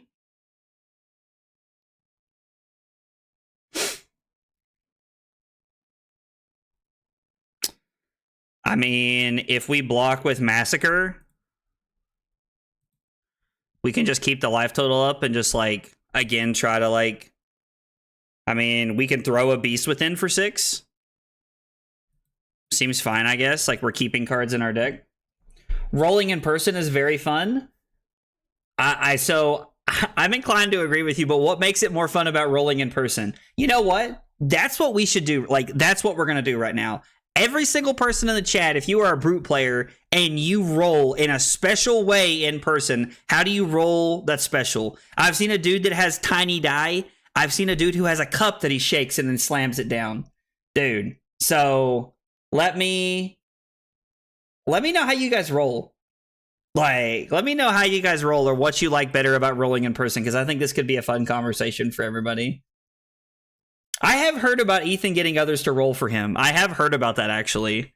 About Ethan making other people roll for him. I mean, this is just play barraging and then, like, use Tunic to Blood Rush, right? No, Trent! Trent, you're not supposed to roll a 1? Bro. Dude. Oh, what kind of... Dude, where'd you get those Twitch emotes? Gotta use bullet dice to roll? Oh, bullet dice. That's cool. That's cool. The look on their face when you roll a 6 makes it worth it. That's fair. I'm curious to see what Trent's gonna say right here. I'm gonna play cards so I don't just like get just kicked out of the game for no reason, but I know Trent's typing something.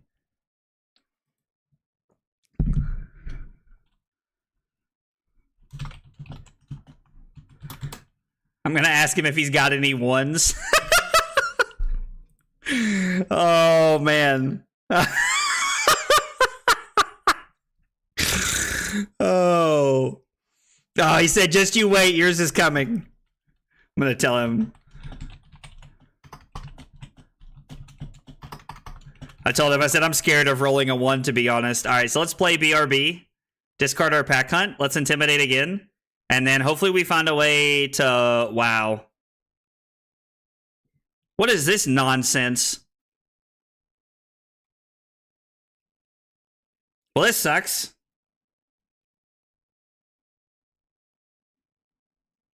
No, I get it, brother. I get it, brother. I always want to roll, man. Well, that was a big Sag, but I mean, at least this comes in for, like, you know, a bunch. So it's 12 right now, and if he blocks, it turns into 15. I mean, I hate that, like, we didn't get to do anything with our turn, but, like, man, like, kind of Sag. He just decides to give us a bunch of equipment here. I mean, that's fine. Like Trent still gets to have a very, like, aggressive hand here, I think, based off of, like, what he keeps. So, block with Dig Up Dinner, play Lead with Speed, and then Claw, Arsenal, Blood Rush. Ew. I mean, like, we can block 3 and take 9, I think, and then throw 6 is fine. Like, Trent's got a very good hand right here, but we do have equipment life. Like, we're still ahead, not literally only on life, but we're also at 4 points on equipment, which is important.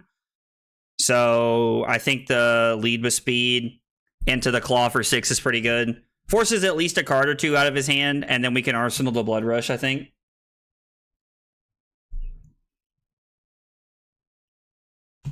You do love having the life lead. Yo, Keaton, what's up, dude?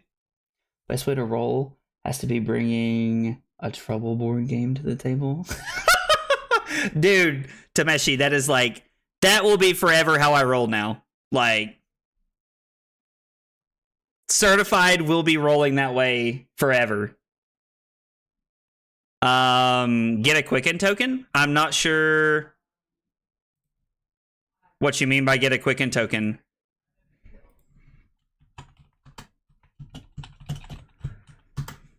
I'm telling Trent, bro, I have a family. Like, this is absurd. What is this? This is stupid. Like, he's just smiling. What a tool. What a tool. I mean, this seems like a pretty good, like, flesh bag hand, right? Like, to just give flesh bag here. Was joking about blocking 12. Oh. Oh, I see. I'm following now. I mean, the sad part is, like, even if I keep this hand, our hand still sucks, right? Like, I think I have to block 5 here and just take his last card. Like, I think that has to be the play here, right? He should totally roll Scabs now.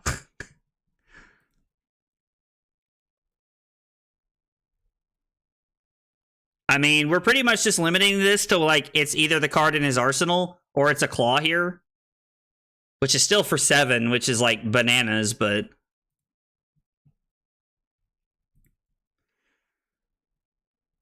okay. So let me ask you guys, what are the odds we play Dig Up Dinner here and then play the Blood Rush? Or am I just supposed to play Dig Up Dinner and then go Claw Claw? We're going to play the Dig Up Dinner regardless and try to gain some life here. We do get 2 life out of it, which is nice. We shuffled in a Skullcrack and a Massacre. You would do the Dig Up Dinner and then play Blood Rush? I feel so aggressive if we hit 2 reds again. Like, we could hit 2 reds and then, like, we're just in a bad spot. Or we could go Claw Claw and then have Tunic and Blood Rush for the following turn.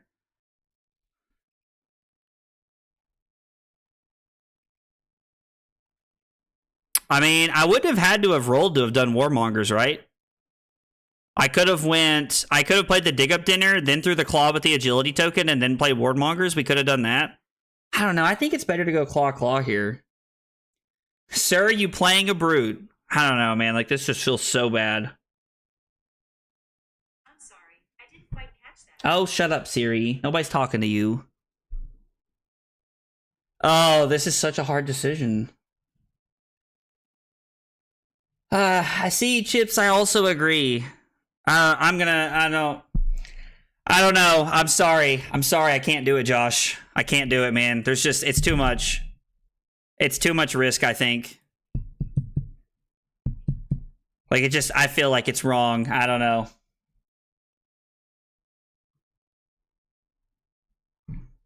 I mean, yeah, having Tunic next turn, like, definitely makes it feel better for sure. Like, and I can block 3. And then keep my hand, which feels pretty good.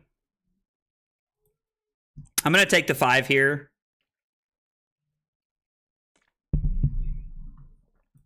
Okay, so we get to block with Warmongers, take 3. And then play our turn. We do have to pitch the Talk a Big Game, though. We discard the Runner, which is fine.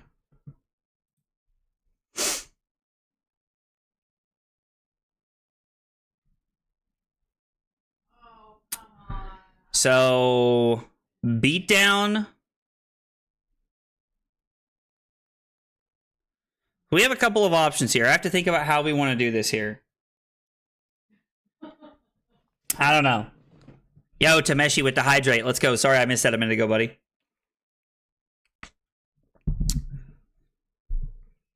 If I go Claw, I'm pretty much guaranteed that, like,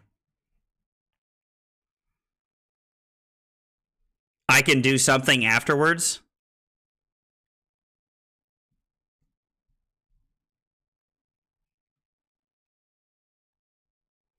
I think we have to lead on Claw and see if Trent gives us the flesh bag.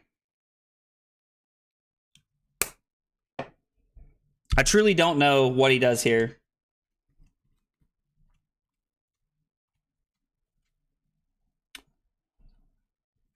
Oh, he talked about cutting all of those cards? Ooh, that's interesting. I haven't got to see his interview yet, so I haven't got to listen to it all yet, but I mean,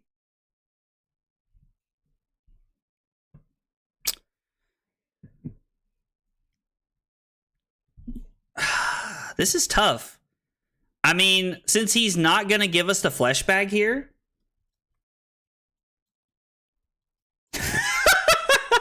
We're already back to the Salisbury steak thing here. Josh, I love it.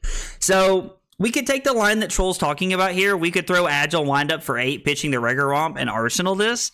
Or I could play the Barraging Beatdown and then attack with the Agile Windup for 10.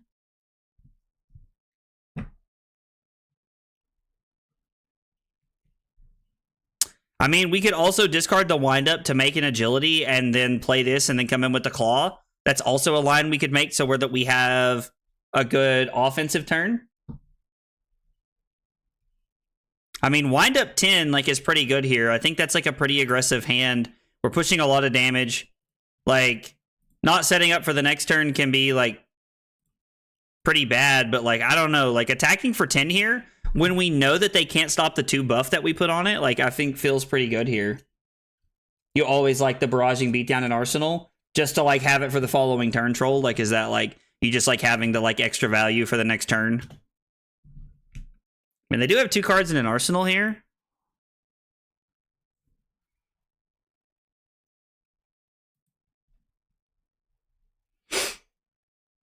So if I give Pack Hunt here,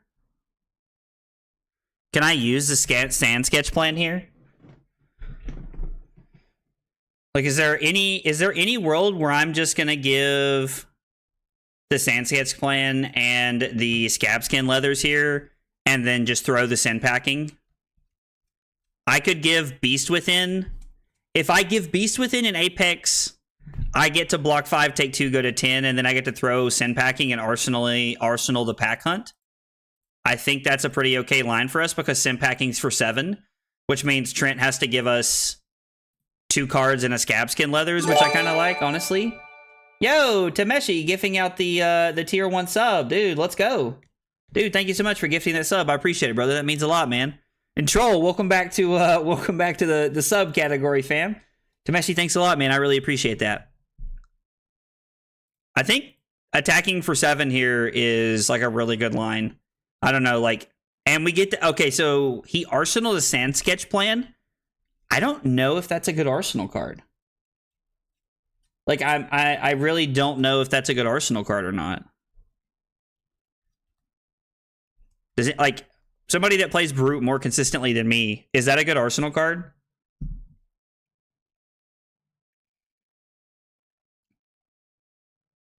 No, I know you bought subs, man. That's why I said, like, that's why I said welcome back to the sub club, man. Like, I know you bought some on New Year's Eve, and you gifted one last month. Yes, sir.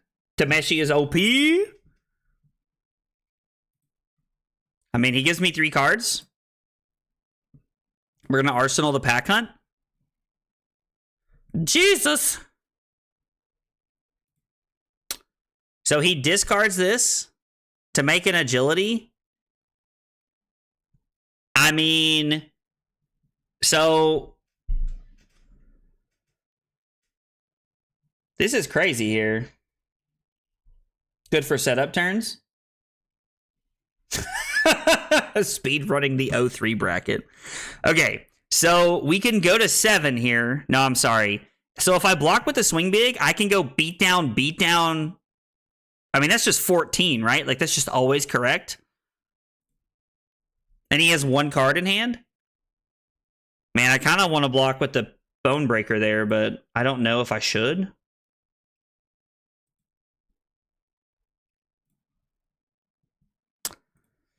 Let's just go to 7.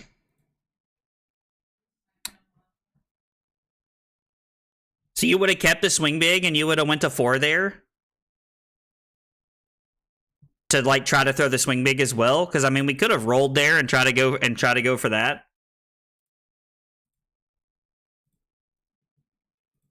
I mean, we could roll right now if we wanted to, but I don't think it's worth it. Like, we're throwing 14 and Trent only has 1 card in hand.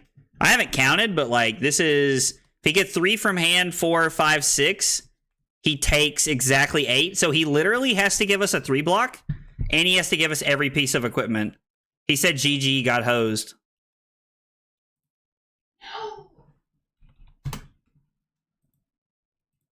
Oh, Trent has a no block?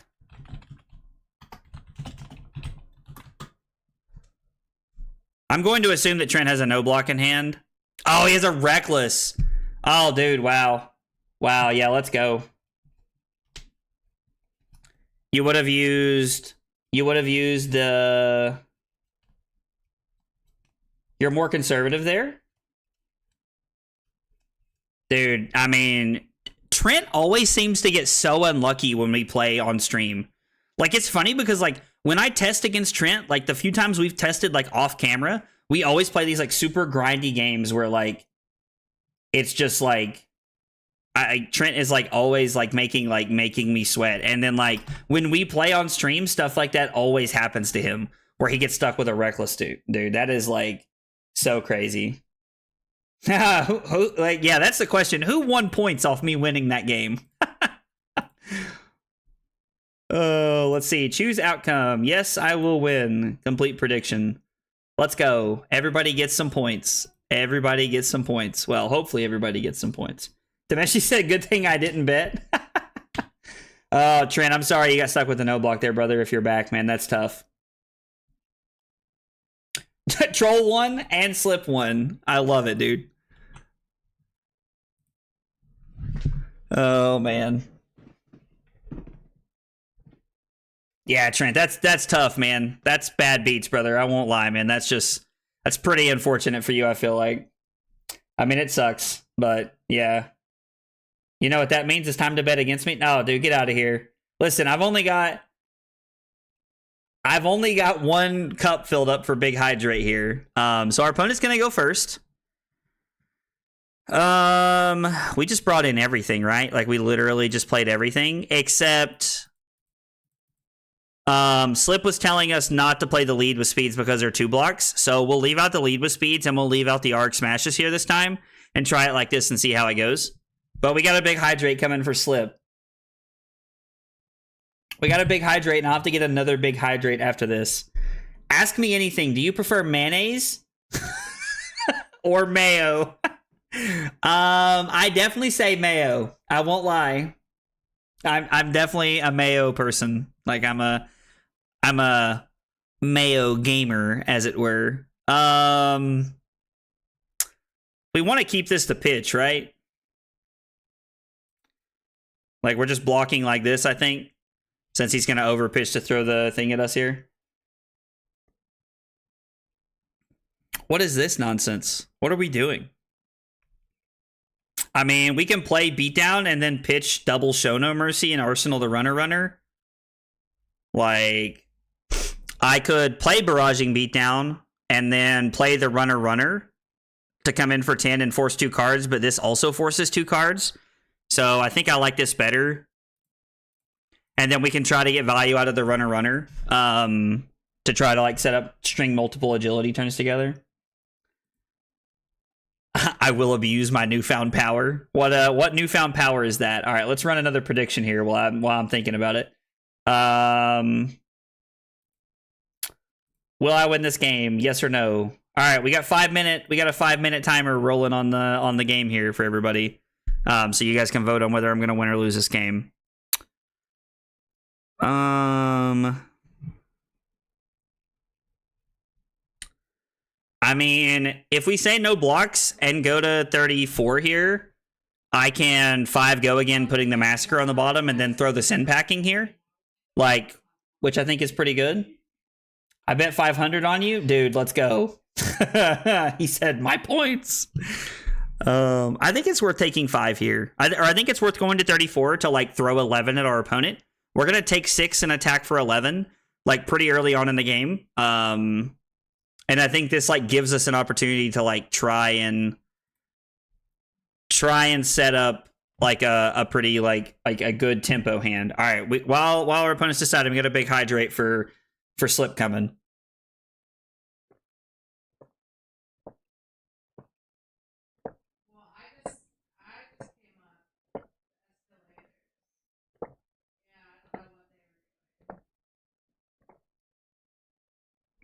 Ooh.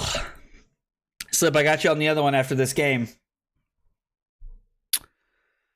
So knowing that we have a BRB on top, is it better to throw the runner and arsenal the sin packing? I mean, I guess technically like this gets the +2 as well.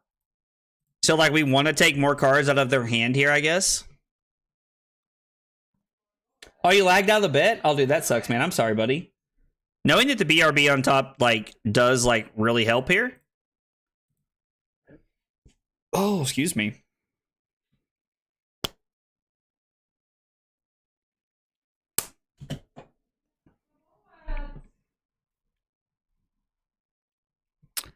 Oh, using Tunic to come in with Sledge for 7.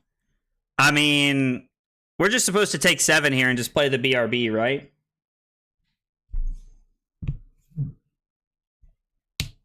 I mean, the 2-cost attacks definitely seem very good, like in Arsenal. Like, just the 2-cost attacks are actually insane in this deck. I think we're just supposed to take this, right? Yeah, Slip says take 7 for sure. I like when those messages come in that quick, I know that everybody's like, bro, like.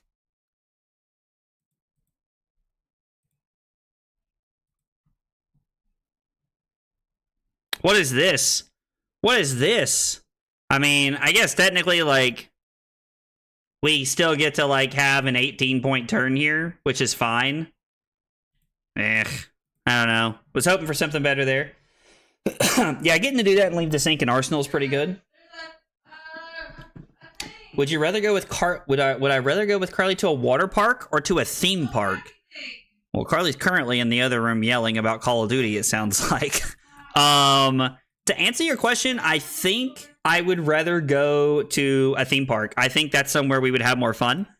Like, I think that, like, we both like roller coasters and like doing that kind of stuff. So I think Carly and I would have more fun at a theme park than a water park, to be honest. But Carly does love to swim. Like Carly's like a fantastic swimmer. Like, she did swimming like growing up and stuff like that. Like, she's really good at it. So I don't know. Maybe she'd rather go to a water park. I don't know. I feel like I'm like mind gaming myself right now, and like I'm getting in my own head about everything.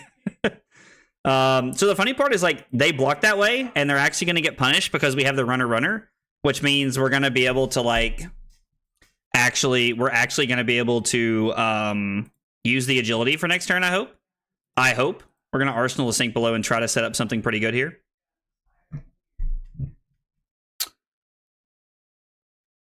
Dude, absolutely, man. I appreciate you asking the questions, dude. I appreciate you asking the questions, brother. I love like answering questions like that, man. It's awesome. Like,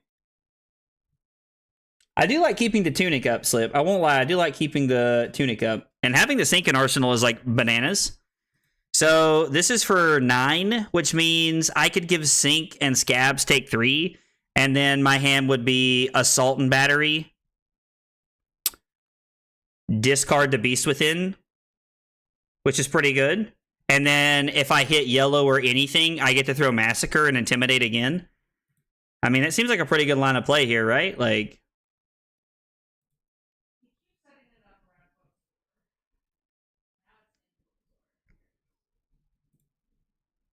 yeah, I mean, this seems pretty good to me. I don't know, like discarding the Beast Within right here seems like a great play. And it lets us like preserve the like function of the hand here. So we take a card out of their hand and we come in for 6, creating another agility, which is good. Send it. That's right. I do really like this play. Getting the agility back is actually crazy. Let's win a trounce. Let's win a trounce. All right, well, we didn't lose, so there's that. And I mean, we've taken, what, 1 card out of our opponent's hand, so they blocked with 2 cards. So, like, throwing this will be for 8 points of damage we can push. Like, I mean, I think that we should just push the 8 points here and take the last card out of our opponent's hand. Like, we're going to guarantee putting them to 19.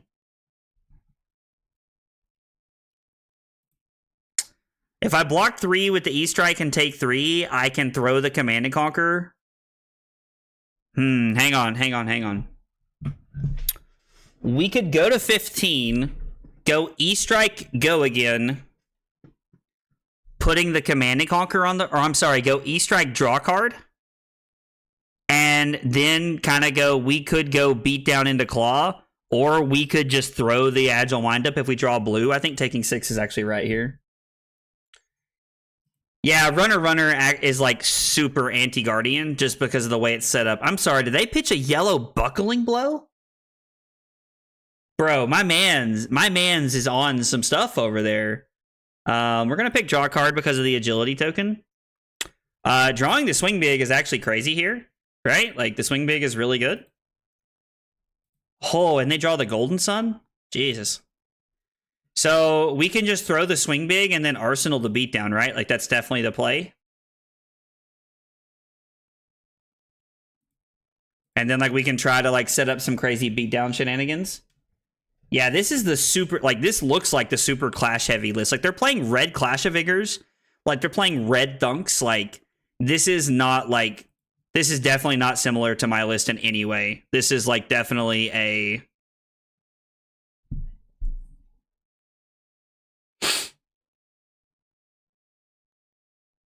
Is this what I think it is? Like, am I going crazy? Are we about to go crazy here, fam? So, I mean, this is for 10 overpower. So, we can discard this on our turn to make an agility, play Barraging Beatdown to take a card, play Alpha Rampage to take a card, and then discard this to intimidate their last card. So, we get to literally do it all here. But it's only for 13. And, like, is it better to just, like... Is it better to go beat down and to discard the wind up and take 3 cards out of their hand? Like, is it better to block with the Massacre and the Bonebreaker here? Like, if I block like this, I take 6 and go to 9, and then I can triple intimidate. I mean, I think I would rather like save some damage here, right? Like, I don't know, like maybe I'm going crazy here, but like it seems like it'd probably be better to try and save some damage.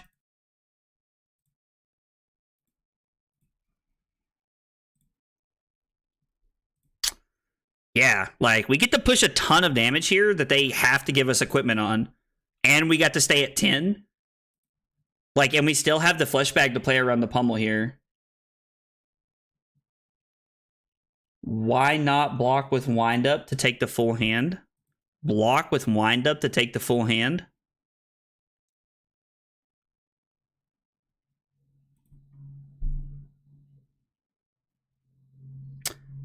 So, you guys think it was better to actually block with the wind up there? I mean, sure, so like we take the extra card there, but like we're blocking for 1 more? I mean, I guess like we're trading 3 points of value for 1 point of value, so it was definitely correct to block there with the wind up and lose the B at 9 and then take all the cards from their hand. Yeah. Yeah, no, you guys are right. You guys are absolutely right. That would have been 100% correct. So if I block Skullcrack here and Bonebreaker, I get another Might token and I can play Dig Up Dinner and then throw Swing Big, right? Oh, man. He would have been forced to give me a Quicken token? Dang it. That would have been really good, actually. That would have been insane. Yeah, I was not thinking about that here. I really want to play the Dinner and then throw Swing Big.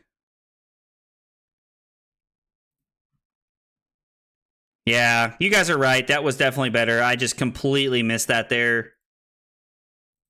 Let's see if we can... We gain 1 life. What does this card actually do, just to clarify? So you only shuffle the 6 or more in, so we got the Assault and Battery. And then we get to come in for 9, which I kind of like. Like, we only gain 1 life, but... Well, Slip, I appreciate that, man. I appreciate it. I'm doing my best to not make Rhinar look bad, which, like, I kind of say jokingly because, like, I think Rhinar is, like, in one of the best positions it's been in a long time, if I'm being honest. But, I think Rhinar is actually, like, in a phenomenal spot, like, wholeheartedly. I think it's in a great place.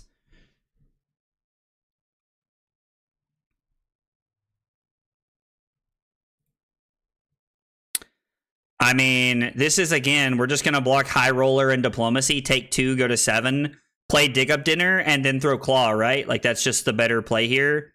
And I guess we actually want to block with Diplomacy and Sand Sketch Plan. So we can take 2 this way.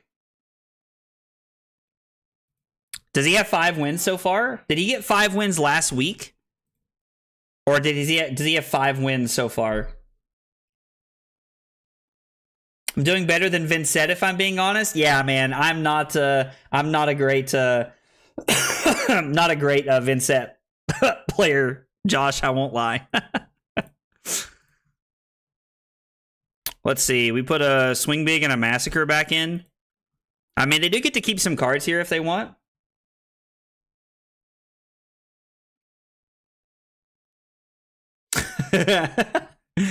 I appreciate you defending me, Troll, even though I feel like you're really just defending your own deck, but I appreciate it nonetheless, man.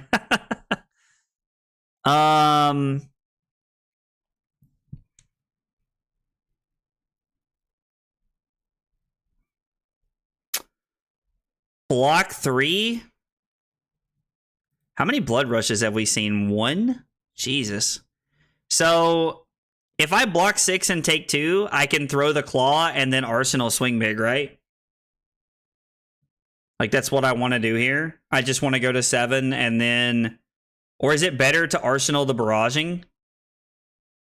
I don't know. I mean, this is definitely worth more points here, right? Yeah, Cranial Crush is actually a pretty good card in this matchup, man. I mean, we really could just block 9 and Arsenal if we want to and just kind of, like, take the idea that, like, they can't punish us that much. I mean, they are playing a lot of, like, Clash of Vigors and random, like, garbage in their deck, in my opinion, so, like...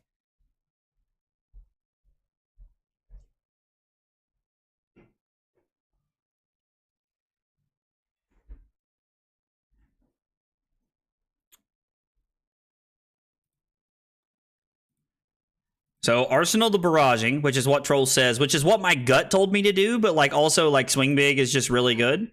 I kind of want to roll here to try and throw double claw, but like he can also just come in for a whole bunch like overpower here. So I don't know, like maybe we're supposed to keep this. I don't know. Let's try to go for it here. Like I think this is fine. All right, so we hit a 2, so we're just gonna come in for 3, and then we're just gonna pass. I mean, to be fair, like, even if we don't do anything there, like, I don't think his 4th card is gonna, like... I don't think his 4th card is gonna, like, completely blow me out or anything. Just over-blocking.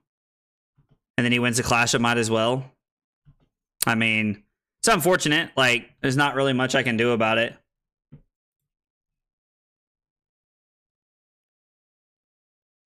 So this is gonna be for 11.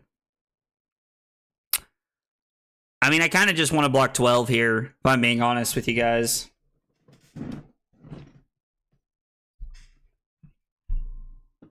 I got trolled.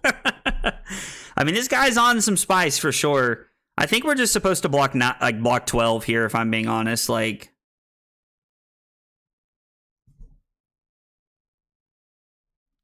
I could block Beast, Scabs, and Fleshbag to block 6, take 5, go to 2, and then go beat down, battery.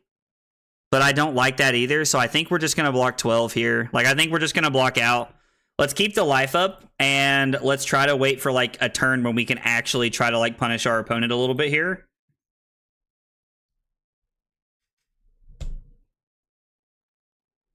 I mean, blocking Runner, Sink Below, and then throwing Pack Hunt feels pretty good. God, he must be on a lot of reds if he's playing like this. Now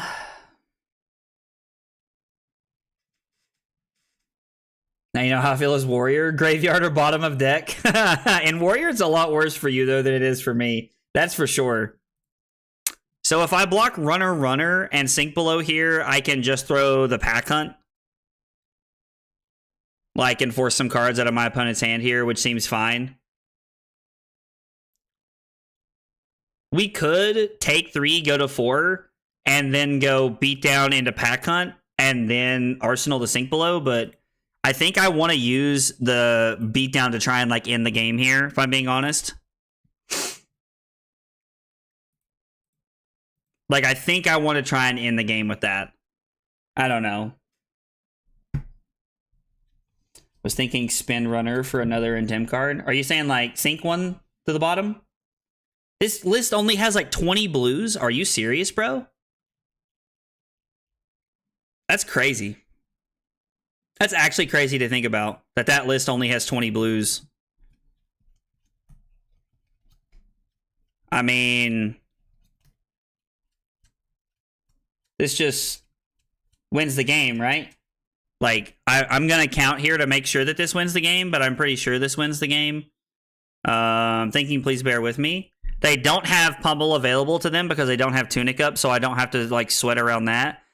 But if I block with Massacre...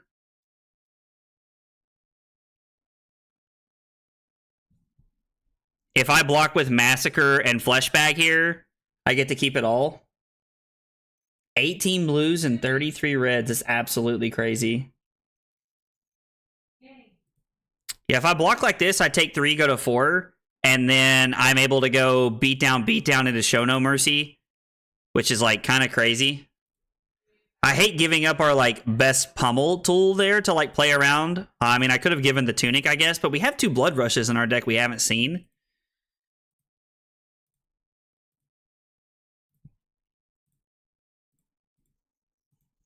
The fact that like we get to do this kind of stuff is just nonsense. Like, does this end the game? My opponent just dead unless they have like a sink below in their arsenal? Yeah, it just ends the game. Wow, crazy. Crazy! Let's go. I'm glad you guys could count out that the game was over before I could. Oh, man. Our opponent's list was very interesting. Like, that was a spicy list right there. I don't know. That was... I mean, so Josh, it doesn't matter to keep Fleshbag, but it lets me play around Pummel if they have one in their hand. And a lot of people will just try to play the Pummel the second they get a hold of it. So, like, I like to... yes, we won that game. All right, let's go. I don't know who won channel points that time around, but yeah, like it gives me, it's basically like in this matchup, that card just says play around Pummel. Playing you with a meme list, but it's kind of fun. Oh, dude, so we were talking about the list, man. Dude, like, so Captain, that was an interesting list, man. I don't think I've ever seen a list with that many clashes and that many reds. It seemed like you had so many reds in your deck, bro. Like, you had like a crazy amount of reds right there, like throughout that game. Because I noticed you pitched to swing hammer with all reds 3 times in Tunic. He said I knew it was Captain. All right, let's go. We got prediction time one more time if everybody's watching on Twitch. Am I going to win this game? Let's get those channel points going, baby. We're going to run it just like we did last time. I mean, it's felt pretty good both games so far. The way, like, we even with the lead with speeds felt pretty good, but I think we're going to just keep running it like this. Seems pretty up to task here. I made it as a joke to not lose any clashes to KO. Yeah, so I was curious why you weren't running Grindstone into me that game. Like, I think that like I run Millers into like this matchup for sure. Only Levia players do that. Double or nothing, Keaton said. I love it. But dude, good game, man. I appreciate the game for sure. I mean, we're gonna block with Show No Mercy and talk a big game if he does do that here. We get to go again into Swing the Claw and then Arsenal Show No Mercy here. Millers hit Beast Within, win the game. Dude. So, like, so I have to tell you guys, like, I always forget that if you discard Beast Within to a pummel, like, you get its effect. I always forget that's a thing until it happens to me. So they don't win the Trounce, but they do win the Clash of Vigor, which is fine. Like, that's fine. But, like, I always forget that that's a thing until it happens, and I pummel somebody, and then they're like, oh, I'll discard this Beast Within and just draw my card back. And I'm like, oh, yeah, you're so cool. Thanks, bro. Like, I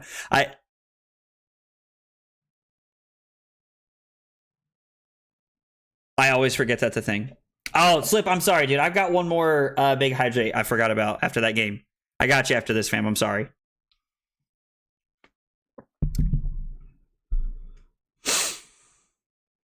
You guys believe in miracles? So, if we say no blocks here, yeah, Talishar still does that from time to time. If we say no blocks, we can go beatdown into pack hunt, or we can roll after we play beatdown. And if we roll a 4 or better, we can go pack hunt to take a card. And then actually we get to go pack hunt to take a card. Then we get to play the beatdown. Then we get to play the Show No Mercy. Roll first. All right, we're just taking 4. We're just taking 4. We're living on the edge, boys. We're halfway there. Woo! Living on a prayer. Damn it. Well, now what the heck do we do?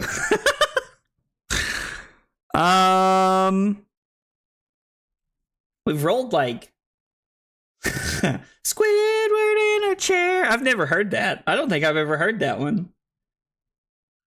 I mean, I guess we could go like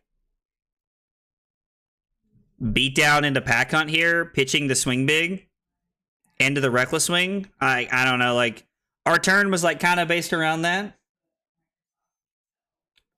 Wow. Listen, my singing's not great, but Salisbury steak's pretty tasty, Keaton. I don't know about all that now. I mean, we could just throw the swing big, right? Like, is swing big like better than playing the pack hunt here to take another card? I think I want to take another card with the pack hunt and like force them to block with a card they don't want to block with here. Yeah, we could have also played the Show No Mercy there, but I don't know how I feel about that. 5 go again into sim packing. I mean, 5 go again into sin packing seems pretty good. I could also block 3 with the Beast Within and then go. Now, if I want to do a ball, I have to keep it here. Swing smole. I mean, I hate to just keep taking the hammer here, but like, I think we have to have a turn that like we try to like pivot a little bit. I don't know. Like, this is probably how Rhinars lose to me so often. Oh, yeah. Oh, yeah. Get that a counter. Saunce response looking good, buddy. Looking good. I'm going to pick go again here. I mean, dude, if he's going to keep losing counters on the hammer, I will take that every day of the week and twice on Sunday. Like, did we start a new prediction? Did I start a new prediction? Oh, yeah, I did start a new prediction. Submissions are rolling right now. That's right. I forgot.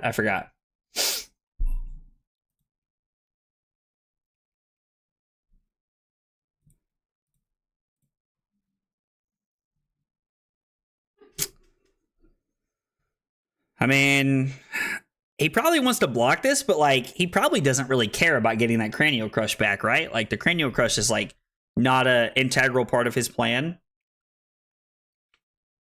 Yeah, block 4, take some damage. Ooh, interesting. He's going to throw the Cranial Crush at me and Arsenal the Staunch Response is what he's going to do here. Let's go, and we win a gold token. You love to see it.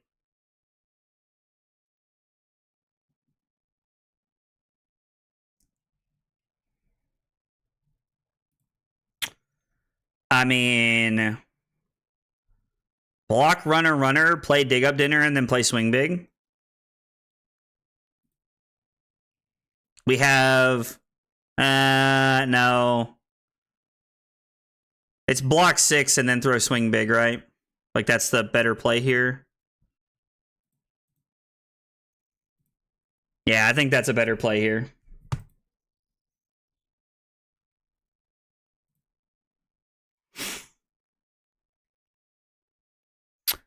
I mean, we could draw a card if we wanted to get crazy. Like, we could draw a card. We could roll to try to go, like, claw into swing big here if we wanted to.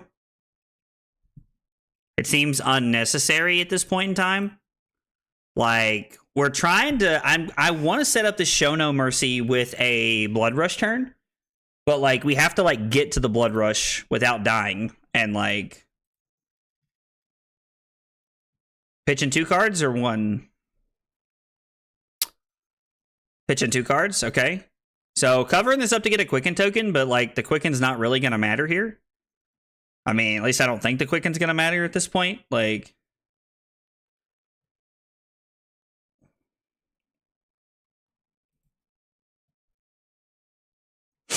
yeah. So anyway, other than that, how was the play, Mrs. Lincoln? So we get to go barraging beatdown into Show No Mercy, and we get to take 3. Like, this seems pretty good. Oh, we're definitely taking the hammer here. Definitely taking the hammer here. Hey, what's up, Electrum? How are you, buddy?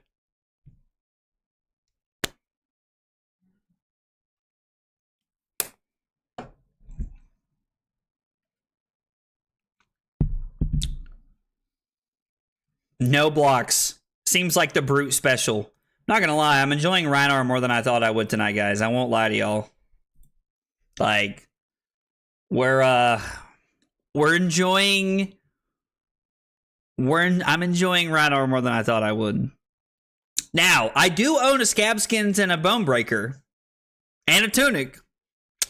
The only thing I'm missing from this deck, like as far as like equipment, is the flesh bag. I would need to buy that. Rhinar's fun and beats Guardians. He's a total package. Brute is fast Guardian. That's actually like a really good way to describe that. I think that's like the best description I've heard of that troll, honestly. Blocking is for chumps, bro. All right, Tameshi, this is where it gets interesting because I like blocking. I won't lie. I tell everybody I do like blocking. Maybe it's me. It is me. Oh no, I'm sorry.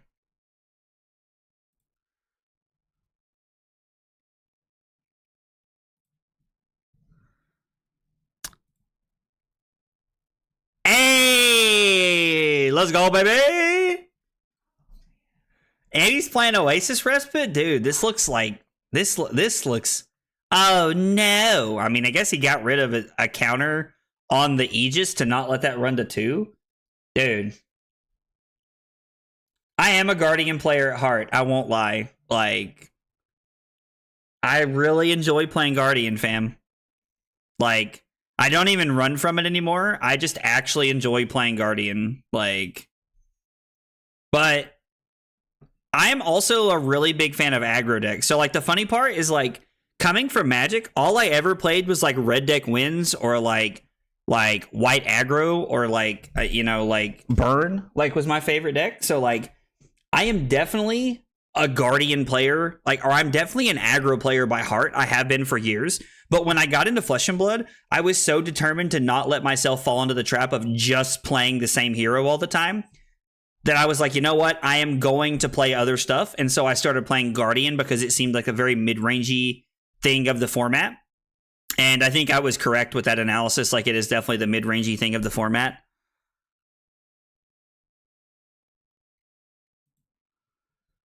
Okay. We're definitely going to bottom one of these massacres here, I think.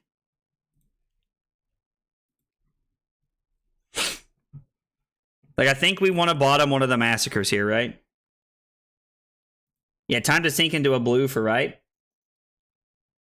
It's also why I'm bad at Guardian. Oh, you came from the burn meta? Oh, so, like, yeah, like, everybody who's, like, played Magic, like, kind of understands, like, where I'm coming from in a lot of, like,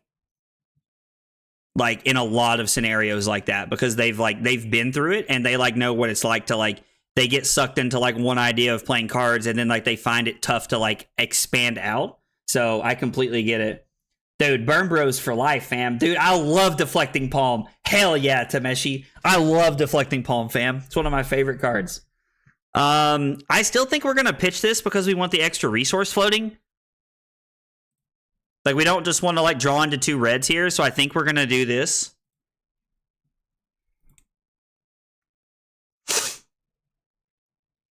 So, Tunic for Claw, Beast Within for Claw, and Massacre. Dude, it's too easy. It's too easy.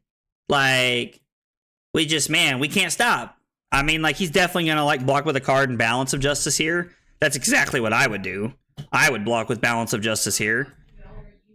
And then I would block. So what I would do is I would crack Balance of Justice right now before that happens, and I would block with a card in Civic Steps right here. I mean, dude, we have a really good turn here. There's a mono black burn deck that's good modern now. Bro, I haven't played Magic in so long. I kept Bogles because Carly likes to play it, and I kept Burn because I like to go to an RCQ every now and again and, like, see some old friends and stuff like that, but so yeah, no, I get it. Man, that's crazy though. Almost epic play for Deflecting Palm. Dude, Deflecting Emrakul, like the flying spaghetti monster for lethal, that's crazy. That's awesome. Like, talk about, like, that's living the dream right there, fam. Okay, listen, Josh, I knew somebody was going to come back and say this later in the stream. I knew it. I could feel it. I knew it was coming. And when I'm playing Victor, I stand behind it. I am beating most of the Rhinars I'm playing. Like, I stand behind it. Oh, man. Okay. So, well, we're going to have to block. So, like, everything I wanted to do is kind of off the table here. I mean, technically, we could take some damage here. So, if I blocked with Talk a big game and took 6 and went to 19, I could pitch the Dig Up Dinner to play Assault and Battery, discarding the Agile Windup here. Or, so we could attack for 6. We could attack for 6 with the Assault and Battery, discarding the Agile Windup to make it happen here. Or I could throw the Claw. So if I blocked with Talk a big game, I can throw the Claw, discard Agile Windup. So I do this first to intimidate a card, but I guess I can just intimidate a card this way, so it's definitely just better to do this. There's no world where I want to throw the Claw and like Arsenal this, I don't think. I think I would rather just play the Assault and Battery for 6, intimidate, and make an agility token for the following turn. I think that's a better play here. Yeah.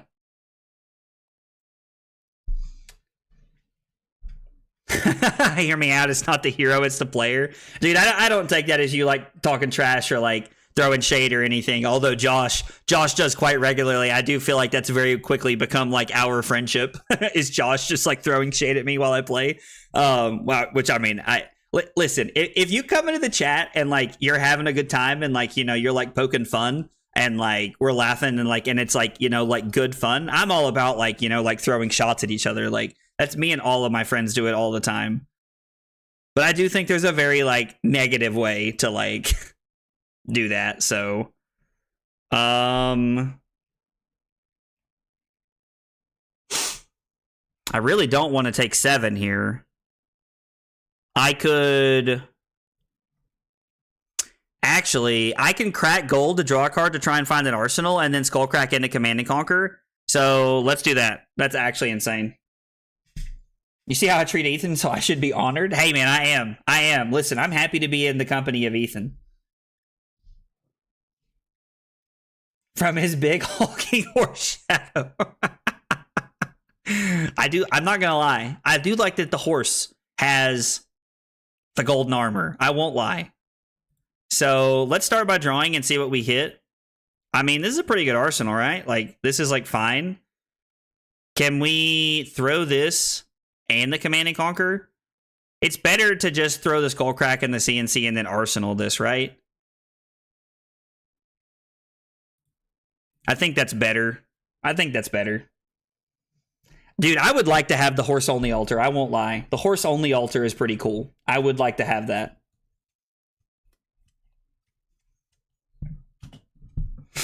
And my opponent, like, immediately gets punished for blocking 6 on the Skullcrack here. I understand they don't want to take damage, but, like, this is, like, a big tempo swing for me. And we still have a lot of armor. Now, to be fair, so do they.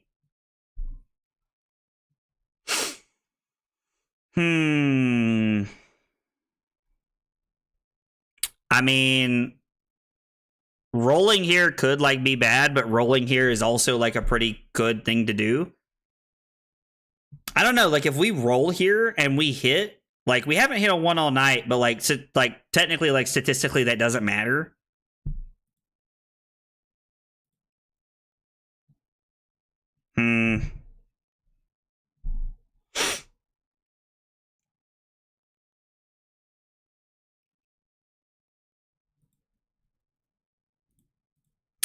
Let's throw this in packing here. Like, let's just throw this in packing. I don't know. Roll the dice to see if I roll. Oh, dude. When I start asking Siri what I should be rolling, like, that's when y'all know. That's when y'all know I'm hurting in a bad way. So they have a Golden Sun now, which is like kind of not great for me. What did they banish? I didn't even see what they reveal. Nope. I did not see it. Crap. Oh well.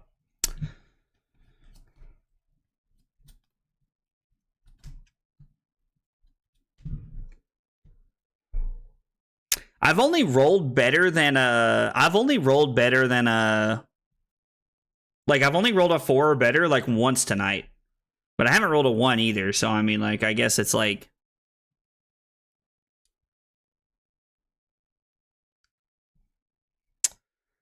Not knowing what he has in his hand is, like, actually kind of, like, tripping me up here a little bit.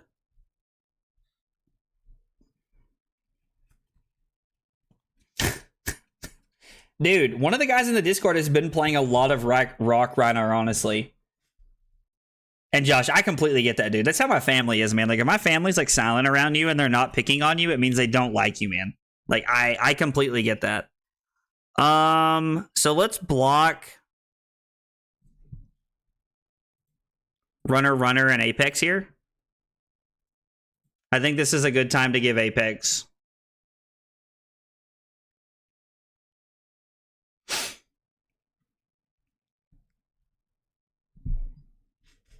We're just gonna hope they, like, don't have a debilitate here.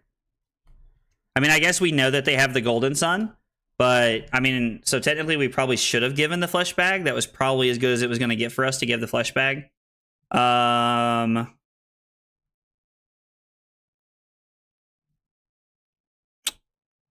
Block 3, take 7. I think my mistake right there might have cost us there.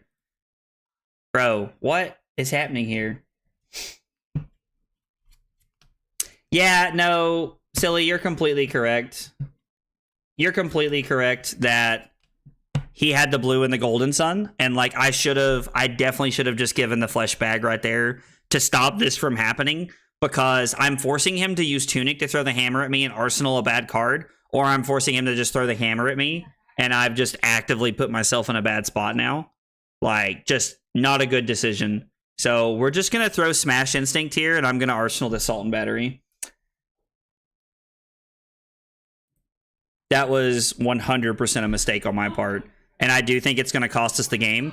Plays like that are probably why I have such a good win rate into Rhinar as a Guardian player. Ooh. Bro, and I can't even play the...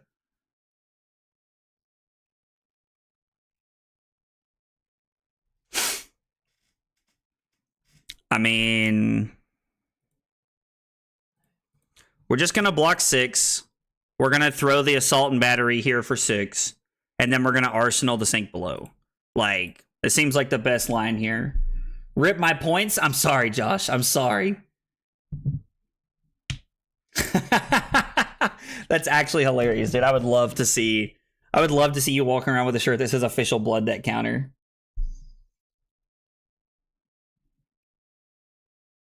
When you say that deck can be good every 3 turns, are you referring to the fact that they have Tunic, Justin? Is that what you mean? Oh no, so now my Blood Rush is going to go to the bottom? God, and I lose? Jesus. And they get a Golden Sun? They have revealed Golden Suns off of clashes twice. That is crazy, bro. Opponent is living their best life over here, fam.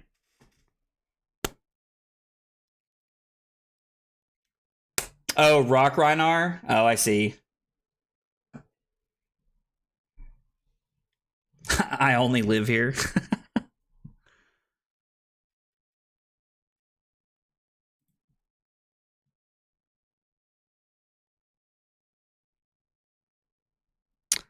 They won the test of strength?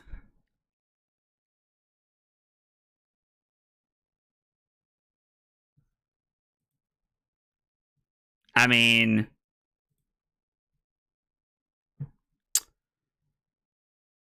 The safest way to play here is just to give...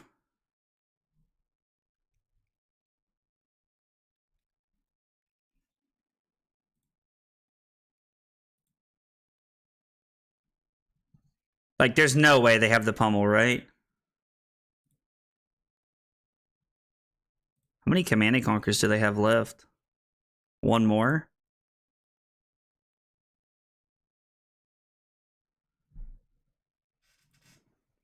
We're gonna see. I don't know. Like, I don't know if there's a way to know what's in their hand, but I don't think they have it here. So we're just gonna play like they don't. And then on our turn, we will play Beatdown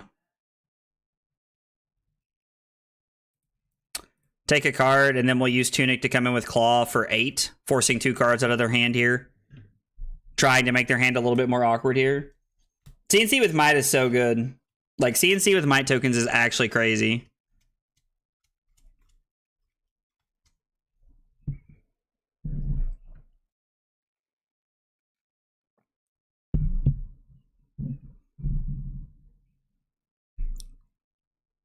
Man, they just can't miss on the clashes today.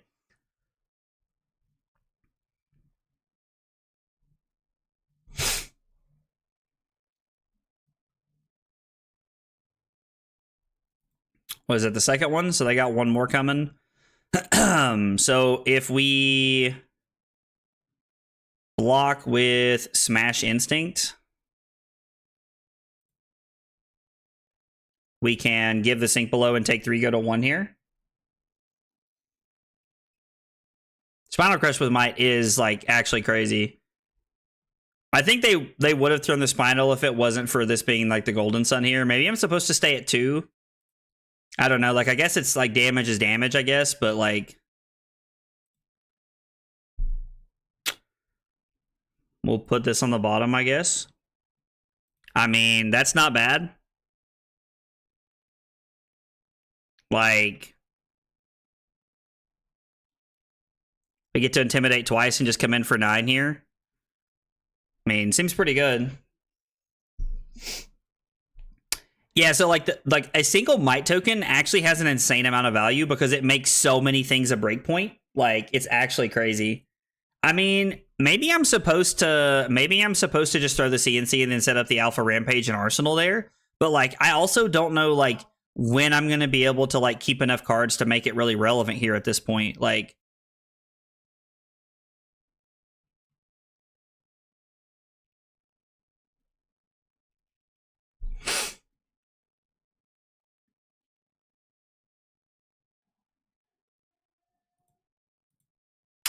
so if I block 9, I can just Arsenal the Blood Rush.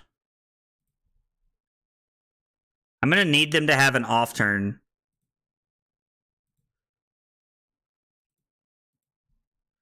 I think you have to see multiple Blood Rush Bellows to win this game.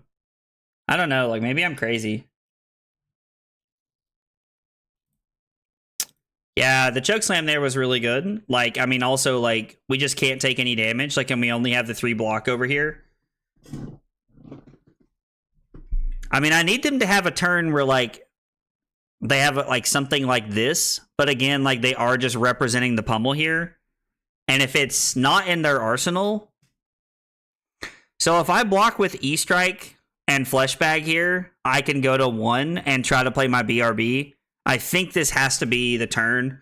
And if they have it in their arsenal, they have it. I think that has to be what we're going at here. I don't think there's another choice. Because they're at 8. And we're going to try and make some dumb stuff happen here. Take a card.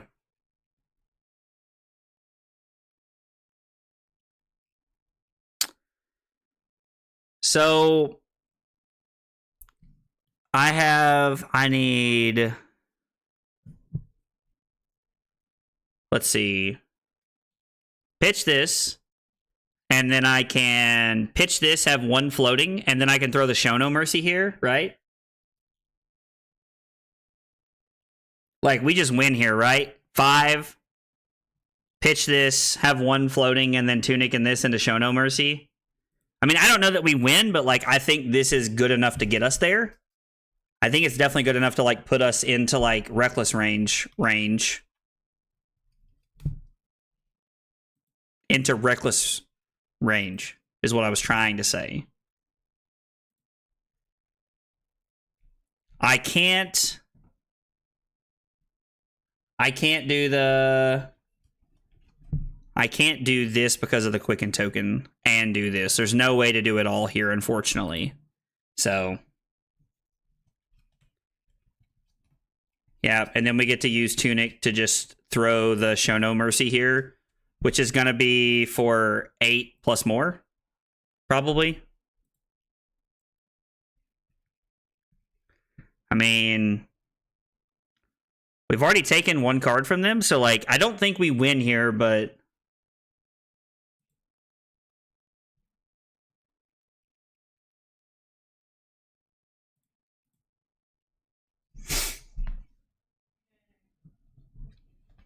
yeah, so I guess if they block with their last card. Oh, wait, we do win here because they're at 5, and this is going to be for 11 after they block. I mean, unless they have like a sink here. So like, if they block with just Tunic, they're dead. If they block with a card, it's the same math because they're adding 3 points and blocking for 3. The only way they can get around it here is if they have the Staunch and Arsenal. If they have a Staunch and Arsenal, then does that even work? You're still taking 6, right? Let's go. Let's go, dude. You love to see it. You absolutely love to see it. Choo! I'm glad. Man, that just keeps working out for us. We're 3-0 into Victor tonight. That's absolutely insane. Oh, dude. Everybody's like, oh, thank God, my points are saved. Oh, man, that's hilarious. All right. Yes, let's go. We win. Again, you love to see it. You absolutely love to see it. Dude. Dude, Blood Rush Bellow is a hell of a drug, Billy. I agree. And dude, also, by the way, Billy, I meant to tell you last night, man, but congrats on your top 8 in Hartford, man. I was excited to flip on the top 8 Battle Hardened recordings that Mansant posted and see that you were in top 8, man. Congrats on your top 8, dude. That's a big accomplishment, top 8 on Battle Hardened, brother. That was really cool, dude. I'm not gonna lie, man. Like, Chips, I appreciate that, dude, but man, like, winning that game was... I did not think we were gonna win that game. I did not think we were gonna win that game. Here comes Josh with the unfavorable matchup garbage from earlier today, man. Dude, listen. Skill gapping your opponent is a real thing in Flesh and Blood. And a lot of it makes us biased at our own testing. I 100% understand that. I 100% understand that. I try really hard to not let myself get like swayed by like random skill gap or like random BS things that happen, but I think they're a part of the game for sure. For sure. Joel said 0-1 against Vincent, bro. Get out of here, man. Get out of here, dude. True though. Sadly true. Yeah, you bet, Billy. Absolutely. Happy to throw props your way, man. It's exciting stuff, dude.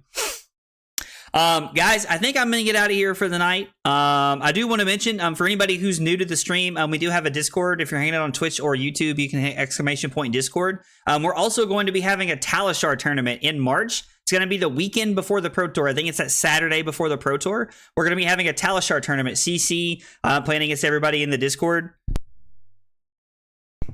Excuse me. So that's free to sign up for. I got some prizes in there. I haven't really decided on what the prizes are yet. I've been trying to find some stuff that I think will be kind of cool, but I've got some prizes coming your all's way for that tournament for first and second. That way we're going to set it up. So it'll be good practice for the Pro Tour. Right before LA, there's going to be some pretty good people in there. So if you guys are interested in being in the Discord, you can hit ! Discord and hang out. A lot of fun people in there. Some pretty cool ideas that get exchanged around in there. I really enjoy it. Also, trying to get to 350 followers on Twitch by the end of the month, which is on Thursday, and trying to get to 1,000 subscribers on YouTube by the end of the month, which is still on Thursday. So if you're new to the channel and you like the content, be sure to hit that follow or subscribe button. Really appreciate it. It would mean a lot. Oh, is that the age? Is that when the age opened, dude? Is that when the age opened in? I did not know that. I'm just waiting for Josh. You were right. Okay, Josh, you were right. Okay, you happy? You happy now? You were right, man. We can clip that if you want. Yeah, Tameshi, if you get a chance to swing by, please do, man. Absolutely, it'd be awesome, dude. Tameshi, giving out another sub, dude. Thank you so much, man. I really appreciate that, man. That means a lot. Thank you, dude. That's 2 subs tonight, dude. Like, let's go. Tameshi, the real MVP this evening. Thank you, man. That means a lot. I really appreciate it, brother. Dude, I hate that it's on that Saturday. I hate that, man. We planned that out like so long ago. We planned that out quite a while ago, but Dude, for anybody who can come by and hang out, it's going to be fun. I'm going to try and find somebody to commentate with me this time around. I think it'll be fun to have somebody else commentating. But if not, it'll probably be just me. So we'll see what we can get. We might find some different people to come by and commentate and hang out with us. We'll see what we can get put together for sure. But guys, thanks so much for hanging out tonight. I appreciate you guys being here. No stream tomorrow. Carly and I are hanging out tomorrow, but I will be back on Thursday and we'll be playing some more Rhinar. So hopefully we can keep improving on that record. Have a good night, guys.